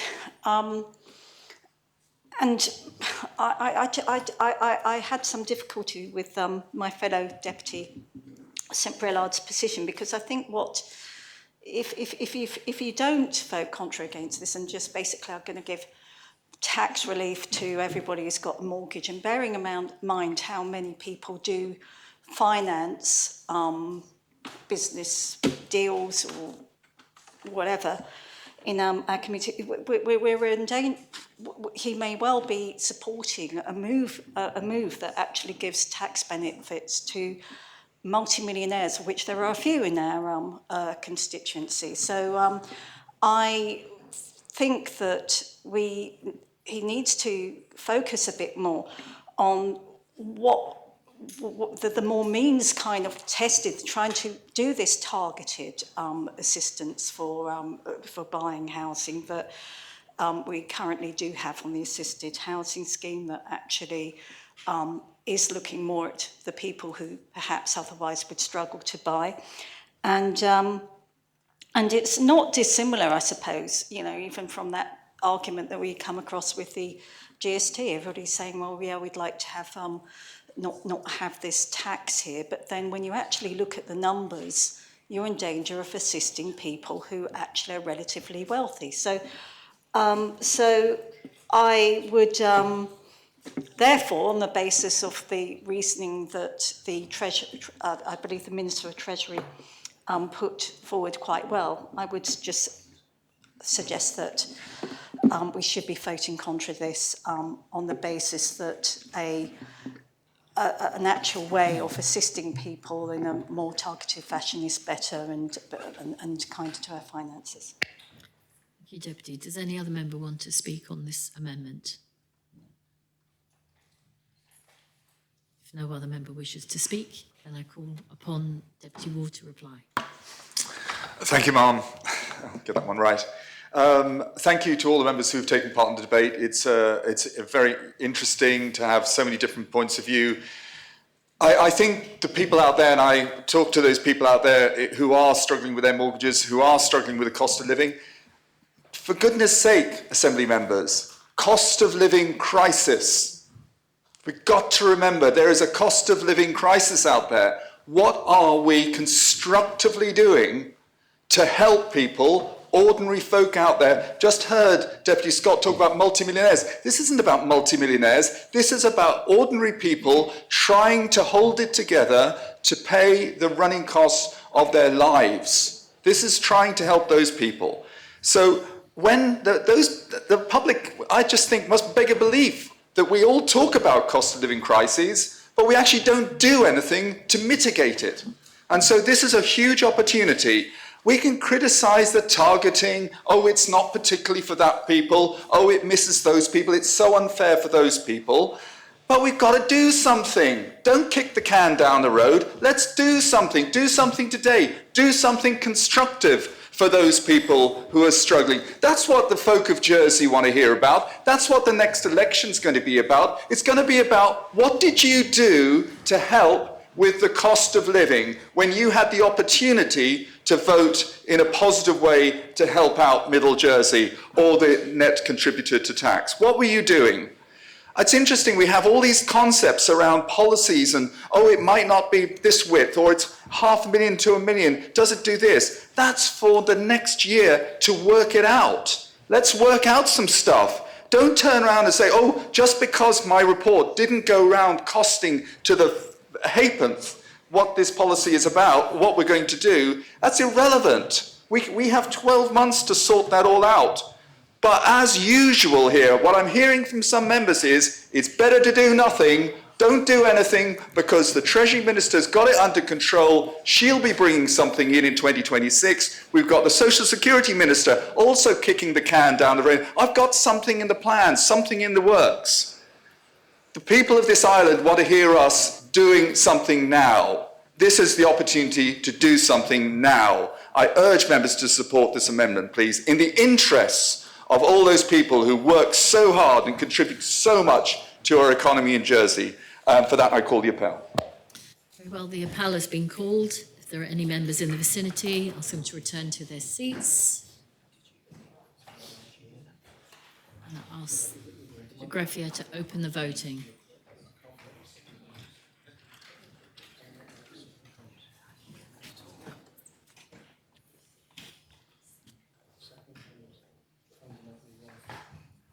If all members have had an opportunity to cast their votes, I ask the greffier to close the voting.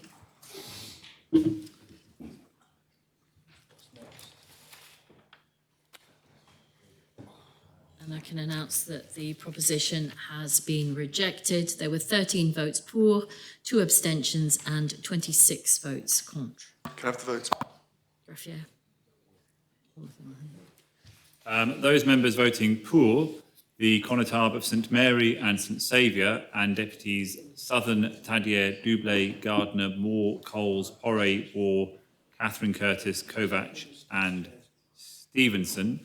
Those members voting contre, the Connétable of St Helier, St Bernard, Trinity and St One, St Mary, those members voting contre, the Connétable of St Helier, St Bernard, Trinity and St One, and deputies Luce, Morel, Lahegara, Ayer, Rob Ward, Farnham, Mesick, Balash, Miles, Scott, Renouf, Feltham, Rose Binet, Jearn, Miller, Howell, Tom Binet, Ferry, Alex Curtis, Barbara Ward, Andrews and Gorst, and those members abstaining, the Connétable of Grouville and Deputy Lavie. Very well, we now move on to the next amendment, which is the 18th amendment brought by the Corporate Services Scrutiny Panel, and I ask the greffier to read the amendment. Page 3, paragraph B12. After the words are set out in the appendix to the accompanying report, insert the words, except that on page 42, after table 9, there should be inserted the words, within the revenue head of expenditure for the Cabinet Office, funding for statistics and analytics should be increased by £80,000 in 2026 and 2027 and £130,000 in 2028 and 2029, through reallocation of other departmental expenditure within the Cabinet Office. This should be reflected in the Cabinet Office service level analysis tables contained within the annex accompanying the report, R139 of 2025, entitled Part 2, Heads of Expenditure Financial Information for the Cabinet Office. Deputy Miles. Thank you, Ma'am, and I'm bringing this amendment as Chair of the Corporate Services Scrutiny Panel. This amendment has one purpose, and that is to ensure that Statistics Jersey is properly resourced to deliver the statutory duties that this Assembly has already placed upon it. Not optional work, not desirable enhancements, but legal obligations created by the amended Statistics and Census Jersey law in 2024 by this Assembly. Ma'am, if this Assembly requires Statistics Jersey to deliver Tier 1 reviews, to publish an annual report, to coordinate the entire Jersey statistical system, and to implement the governance model we approved, then we must provide the resources to fulfil those duties.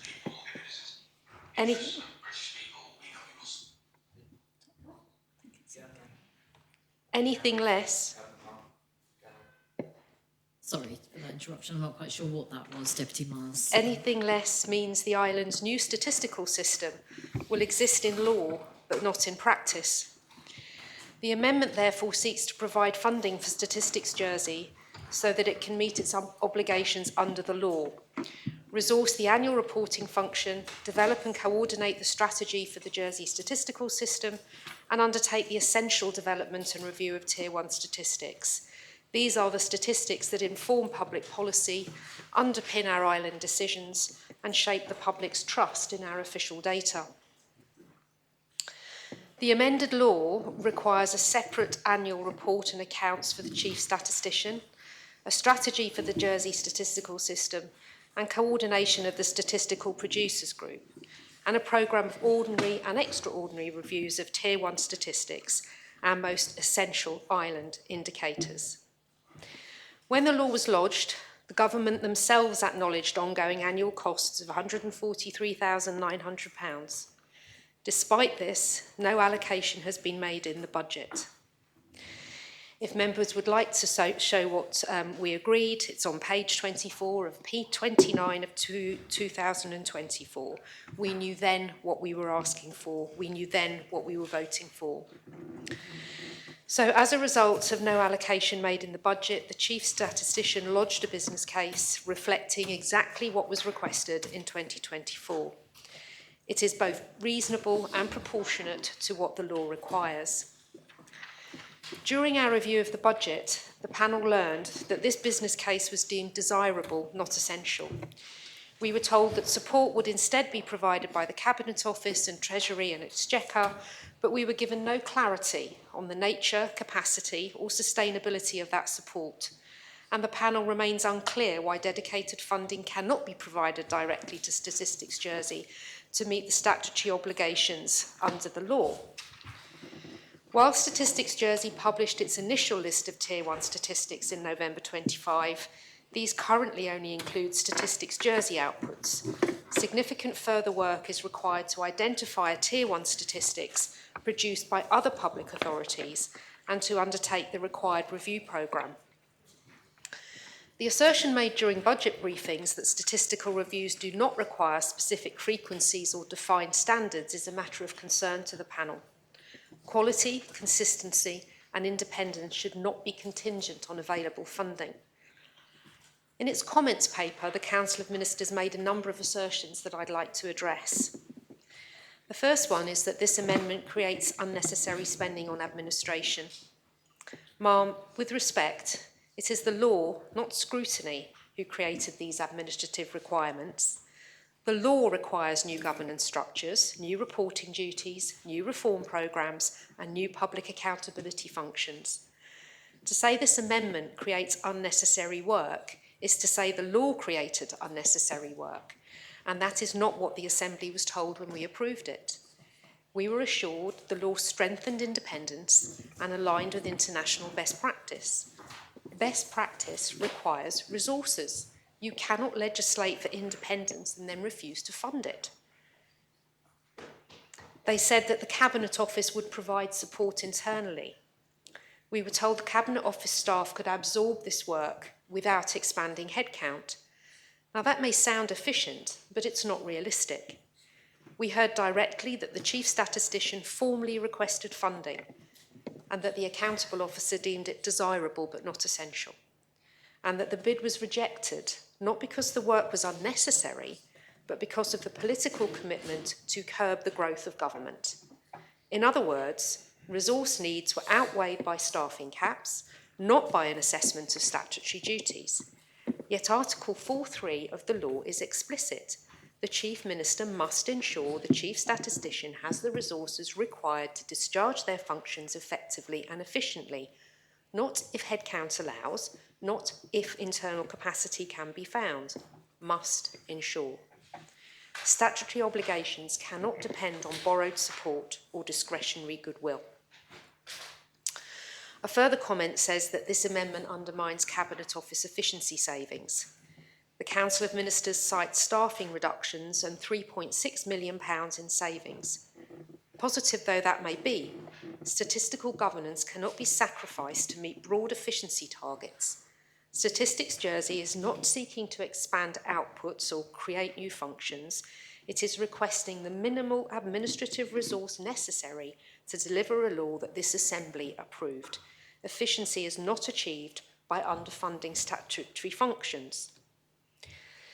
A further comment was this amendment embeds permanent administrative resource. The amendment embeds nothing new. It funds what the law already prescribes and what this Assembly agreed. If the Council of Ministers believe these duties are avoidable, then the issue lies not with this amendment, but with the law itself. And no such proposal to amend the law has been brought forward. We cannot selectively implement only the convenient parts of legislation. The report also comments that other amendments have already restored money to Statistics Jersey. Yes, the Business Tendency Survey and the Opinions and Lifestyle Survey have been reinstated, but both of those amendments relate to outputs. This amendment concerns governance, independence, quality assurance and legal compliance. Tier 1 reviews, annual reporting and system-wide coordination are not optional. No evidence has been provided that this work can be delivered without that resource. The final comment was that we can do this without budget increases. Statistics Jersey have been clear. They do not have capacity to develop new review criteria and schedules, undertake Tier 1 reviews, coordinate the statistical system, or produce the annual report without external support. If Cabinet Office capacity was adequate, the Chief Statistician would not have submitted a business case. The Accountable Officer would not have labelled the work desirable. The government would not be assuring scrutiny that support will be provided. Support is not the same as resource. Goodwill is not a governance model. Proper resourcing matters. Tier 1 statistics support our economic forecasting, our population and house planning, our health service demand projections, employment trends, environmental monitoring, the list could go on. If reviews are delayed and our standards are diluted, then decision-making suffers. Public trust suffers, and the credibility of this assembly suffers. Good statistics are not a cost, they are a safeguard. So in closing, Ma'am, in this assembly we passed a law that demanded higher standards, stronger governance and greater independence. The law promised best practice, accountability and better evidence for better decisions. A law unfunded is a law unmet. A duty unfunded is a duty unfulfilled. We can say that statistics matter, or we can fund the work that ensures they matter. We can commit to independence, or we can leave the Chief Statistician dependent on borrowed hours from overstretched teams. We can require Tier 1 reviews under the law, or we can withhold the resources needed to conduct them. This amendment does not grow government. It reallocates existing resources to meet existing legal obligations. For accuracy, for independence, for good governance, and for the integrity of this Assembly's own legislation, I urge members to support the panel's amendment. Thank you, Ma'am. Thank you, Deputy. Is the amendment seconded? Does any member wish to speak? I saw the Chief Minister first and then Deputy Miller. Thank you, ma'am. Can I start by saying the Statistics Unit is well regarded and fulfills all of what Deputy Miles claims it doesn't fulfil. They do an excellent job, sir. And while these proposals are well-intentioned, they would impose a permanent and prescriptive administration requirement on Stats Jersey, which is, in Council Minister's opinion, an unnecessary expansion that delivers no new statistical products. It is simply wrong to suggest that Statistics Jersey is not adequately resourced under the law. That is incorrect. Statistics Jersey meets its statutory obligations under the Statistics and Census Law 2018.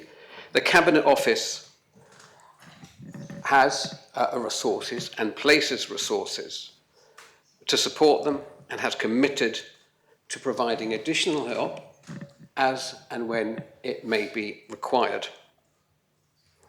There is no operational gap here and certainly no justification for creating a permanent administrative post. Members will recall in previous debates, I think as Deputy Miles mentioned, this Assembly agreed to reverse savings within Statistics Jersey by diverting funds from Ministers' policy delivery capacity. And we did so by reinstating the Business Tendency Survey at a cost of £78,000 and to allow the Jersey Opinions and Lifestyle Survey to run annually at a cost of £40,000. That, sir, I think is money well spent, and those decisions were made because they delivered real additional value to islanders through better data and better insights.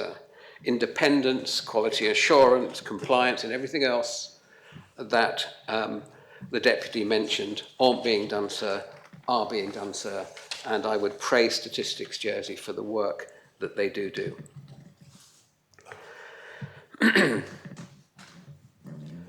So the amendment does not achieve, I think, what Deputy is claiming it would. It does not produce new surveys or improve the quality of our statistics. It simply adds costs. And at a time when we are working hard to curb public service growth and control expenditure, I think this takes us in the wrong direction. And it's been really challenging, as Deputy Miller and other members and ministers has pointed out, because we have a real juxtaposition of amendments in this budget. We have amendments criticising and chastising us for not reducing or curbing the growth in public sector fast enough. I mean, but it is curbing. I shall be pleased to share statistics later in the debate of how and demonstrate how we have curbed the growth in the public sector. And yet further amendments, often coming from the members who have criticised the growth in the public sector, amendments are coming to add headcount and staff. And I know Deputy Miles said this is a transfer of funds, but of course, if we're allocating funds from one area to another, it will hinder the continued journey on reducing and curbing the growth in the public sector, because you'll be perhaps taking out resources that could be identified for further savings in the not too distant future.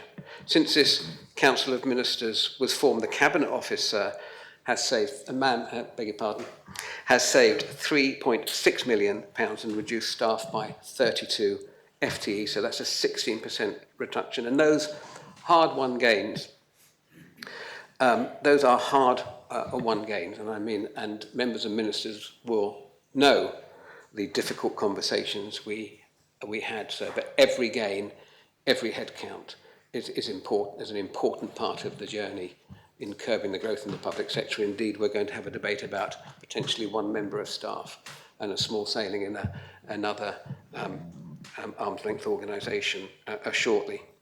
Amendment 18 would undermine that progress by creating a permanent administrative role that is neither necessary or proportionate in our opinions. Rejecting this amendment is not about denying support to Statistics Jersey. They have our support. They're doing an extremely good job. It is about ensuring that support is delivered in a flexible, efficient way, so without locking taxpayers into unnecessary overheads and more permanent positions that we say we don't need. The Cabinet Office stands ready to provide assistance when required, sir, for additional administrative roles. Ma'am, that hasn't been required as yet, but we should not bake what we consider to be inefficiency into the budget. Our responsibility is to use public money wisely. Amendment 18 fails the test. This is desirable, it's not essential, and whilst I thank the scrutiny panel for their engagement and their views on the matter, I do urge members to reject it. Thank you, ma'am. Thank you, Chief Minister. Does any other member wish to speak? Sutton. Yes, just briefly, because yet again, this is another occasion when I'm reminded that in the past, I have defended staunchly the Stats Department and the work that it does, especially because it has to be independent. So time and time again, one of the cuts that's easy to make to services is let's cut a stato. One here, one there, until we can't produce the statistics anymore. And our stats become unreliable. As a way of government, that's like closing our eyes very firmly and wandering around in a dark room. We don't know what's going on with the economy. Unless we do, we can't make the appropriate adjustments to it. So, sorry, Chief Minister, very politely, though it was put, what you're talking about, I believe, is nonsense. You're talking about sacrificing a department which is essential to government, not useful, but essential to how we behave and how we take decisions. Without that, we've got nothing. Deputy Renouf. Excuse me. Yes, sir. I think this, to me, raises some really, really important issues that we've had in scrutiny throughout this government's term of office. And that is the contrast between general principles applied without judgment and carefully argued specific cases.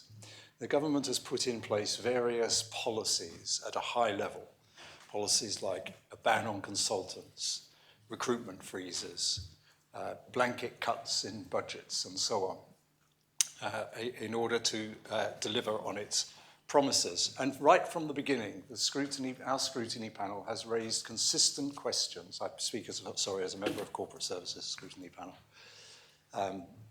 Have raised consistent questions about the interrogation of some of those, how those policies are actually applied in practice. What risk assessments are done before they are applied? What assessments are done about whether it is appropriate to apply the same blanket policies across departments of massively different size with very different responsibilities? And the answer has never been very satisfactory. That was exposed, of course, in particular, almost excruciating detail when we discussed the amendment regarding the Environment Department. And the government was finally forced to fold because the case was simply so compelling. So many functions that would not be possible, that were so important on so many different levels. And this is what happens when there isn't that application of detailed thinking, proper risk assessment, to careful consideration of the real impacts. So I would say, let us contrast Deputy Farnham's speech just now with Deputy Miles. Deputy Miles provided multiple clear examples of things that were required that cannot be done at the moment. She was specific to a very high degree. Deputy Farnham, on the other hand, the Chief Minister, replied with vague reassurances. Not a single one of the specific points that Deputy Miles raised was tackled. What we got instead was a general statement that this stuff can be done within the Cabinet Office with we think it's all fine. Of course, it's at odds with what the Chief Statistician has said. He doesn't agree. He's put a case. It comes, I imagine, at some political cost to make that kind of stand. It's done very politely, of course, and within the rules. But he has nevertheless made clear that in his view, as far as I can see, at least my reading of the documentation, he doesn't think this can be delivered, despite the Chief Minister and the Council of Ministers' words. And in fact, there's a slight, there's an attempt here by subtlety to sort of disparage what the scrutiny panel is doing, because it's talked about and I quote the exact phrase, I think, from Deputy Farnham, and I think it's in the report, permanent prescriptive administrative resource that is not needed. And it's that word administrative, with its connotation that what we're dealing with here is some sort of bureaucrat sitting there twiddling their thumbs, wielding their pen every now and then, just an administrator. An administrator. Is that what we regard people employed by Statistics Jersey as? Because what we're actually talking about here is a statistician, surely. This is not about a permanent administrative resource which is going to add to bureaucratic overload. It's about somebody who's going to do actual work. And it does seem to me that the Council of Ministers want it both ways here. Excuse me, sorry. They want to reassure members in a vague, general kind of way by saying, if this work needs to be done, we'll find it from within the Cabinet Office budget. But at the same time, they don't actually want to allocate it. It's not actually going to be allocated for that purpose. And we have to be really clear about what this means. This means essentially that the government retains control over that work. It can only happen if ministers decide it can happen. That is the sense in which this whole argument is about the independence of Statistics Jersey. The government is saying, we will decide. if that work can be done. We will control the purse strings. Deputy Miles has made clear that this does not involve, the government has said it's an extra person, this terrible administrative person that is going to be created, but the total cost of government won't increase. It's about a reallocation of resources. It's for the government to decide there, but the implication would be, if this amendment is passed, that perhaps a role would be lost, perhaps through natural wastage, as the government likes to do it in the Cabinet Office, and a role created in Statistics Jersey. It does not undermine the savings target. Savings are still made.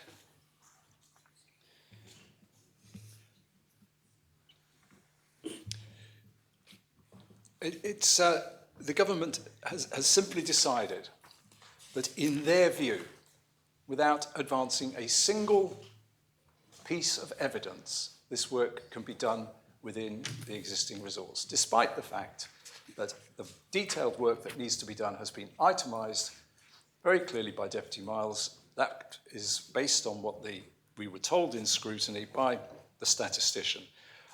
I would very much look forward to hearing from somebody from the government who will go through that list that Deputy Miles provided, it's also in the report fundamentally, and say why that argument is wrong.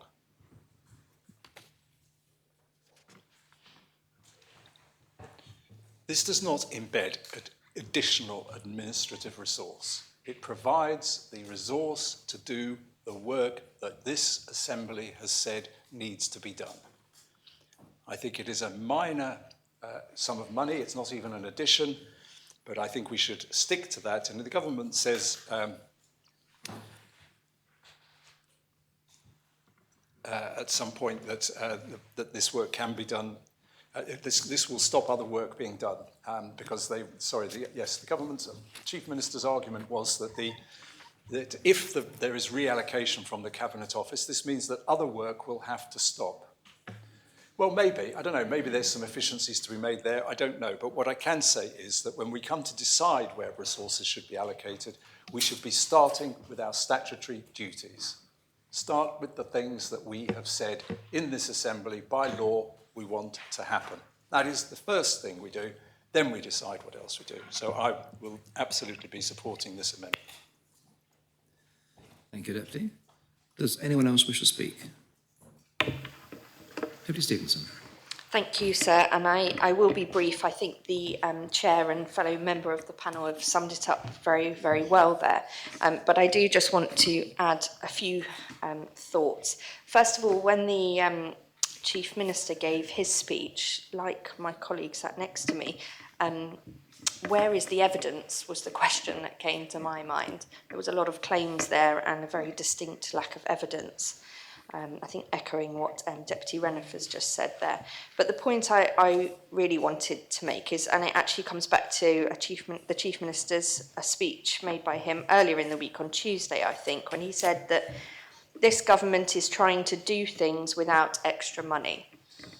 And it's a laudable aim, an important one in many respects, and I think it's something that a lot of us in this Assembly are signed up to in many ways and out in the public as well, that we get that that's something that needs to happen in various ways and that there are savings and efficiencies to be made. But I don't think we should just accept that without acknowledging the risks that come with it.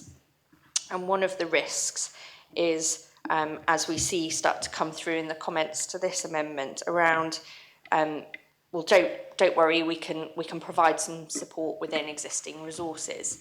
And to me, the thing that comes to mind there is asking people to do things off the side of their desks.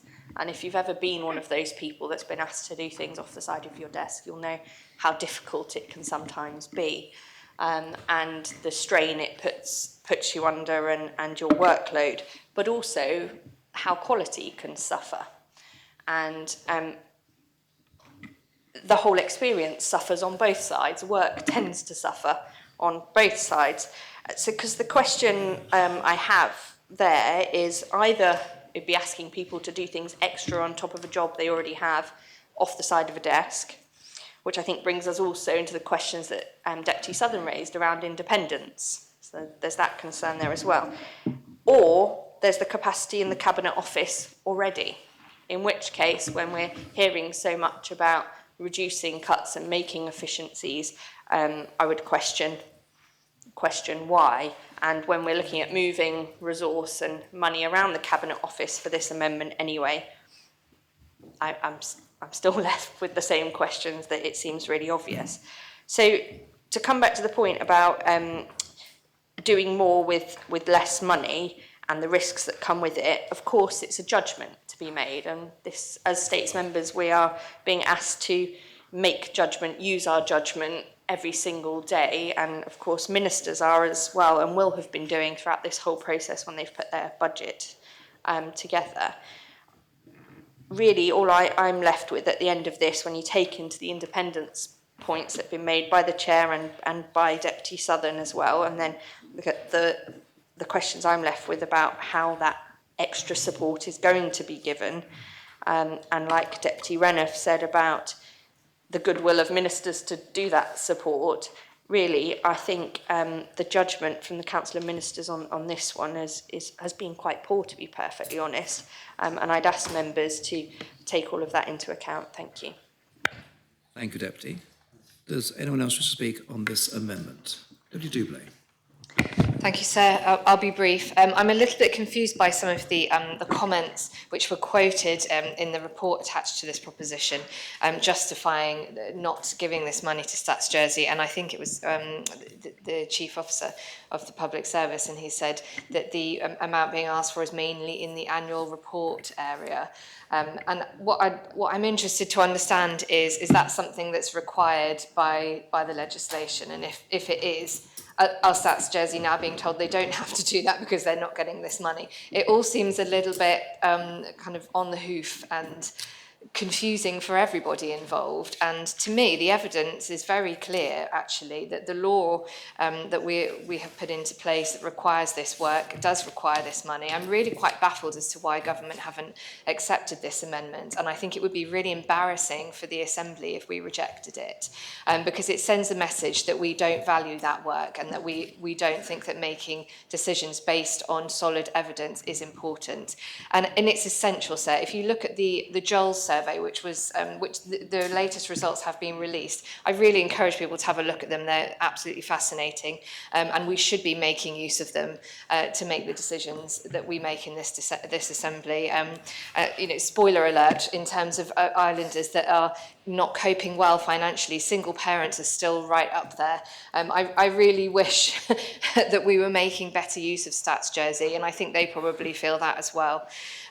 In terms of good governance, I think the annual report is required. I've read the first annual report. It's very detailed. It actually has a KPI in it, and they're working on further KPIs. That's not something that we actually get in every annual report from every states-funded independent or arm's-length organisation that we should be getting. But the annual report that we have had so far from Stats Jersey is extremely high standard.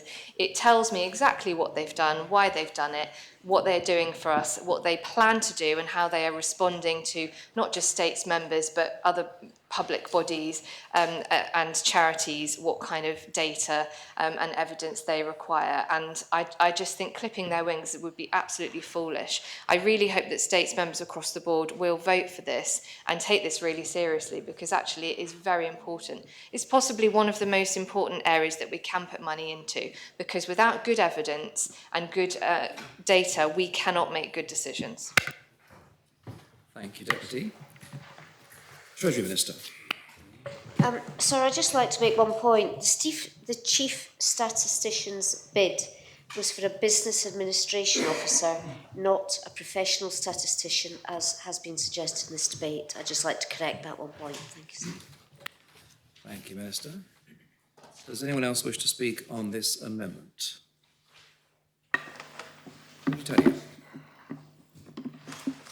So, without duplicating what's been said already, I do, in a sense, want to echo in my own words what my scrutiny colleague, Deputy Dublé, has said. The Joel survey has just come out, sir, and it's so important to have impartial information that has been collected in a statistically significant way. which can both inform and help the work of scrutiny, either in the current work that they're doing or in future work. And of course, it's fundamental to wider governance as well, sir.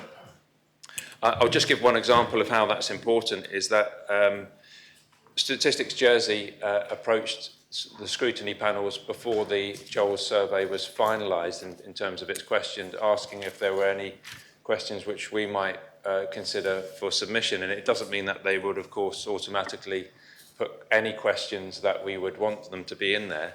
But certainly an area where it did provide value for us is that at the beginning of this year, my panel, the Economic and International Affairs Scrutiny Panel, undertook a piece of work into cash usage in Jersey, which was a remarkably popular review in terms of the amount of discussion and the number of submissions that it then caused. And whilst we did our own survey, we were very mindful of the fact that, of course, that it was very limited in its statistical significance because, first of all, although the questions were very rigorous and that they were, I think, indeed we've probably run them past Stats Jersey in the first place to make sure they weren't leading, what we couldn't ensure is that they were not,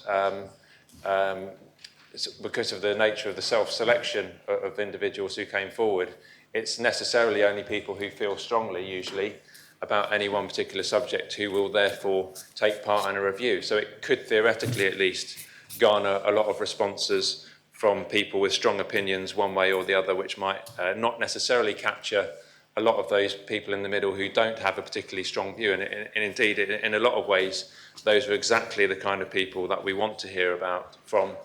But as any scrutiny panel will always find it difficult to reach the people who don't want to engage or who can't engage or are not particularly inspired.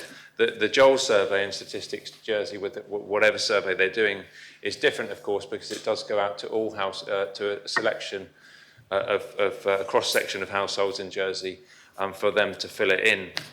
So, and of course, the information that has come back into that, and again, I would also direct members to that and happy to circulate the link, did ask a number of questions specifically about cash usage, which can be in turn useful for our scrutiny panel or for future scrutiny panels when considering the legacy report. And we're quite fortunate in the sense that the outcomes did largely align. So we've still got to sit down, I think, as a panel after this, because we've been in here all week, and properly look at what the stats mean for us and if there are any future steps to take. But it does mean that we've got a much more reliable source of statistics. Now, of course, I think I'm preaching to the choir here, sir, in saying these comments, but it's absolutely fundamental that if there is a comment coming from the stats unit who are independent, saying that actually, and via the scrutiny panel, saying we're concerned that the work that we're trying to do will be hampered by not having the certainty and security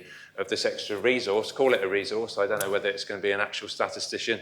I'd find it very difficult if it wasn't somebody working in the department who at least had the grasp of statistics. I think that would be probably fundamental, whatever their actual job title is, that we should be listening to them, because I think whether in government or on the scrutiny side, having independent, impartial and actually effective statisticians who can respond to the needs with the resources and wherewithal to do it, sir, is of value to all of us. And I think this is probably one of those areas where, given the very small amount of money that we're talking about in global terms compared to the overall sum of spending, and the risk for the downside, I think we should all be getting behind this. And I would ask the Council of Ministers, actually, is this something that they need to die in the ditch over?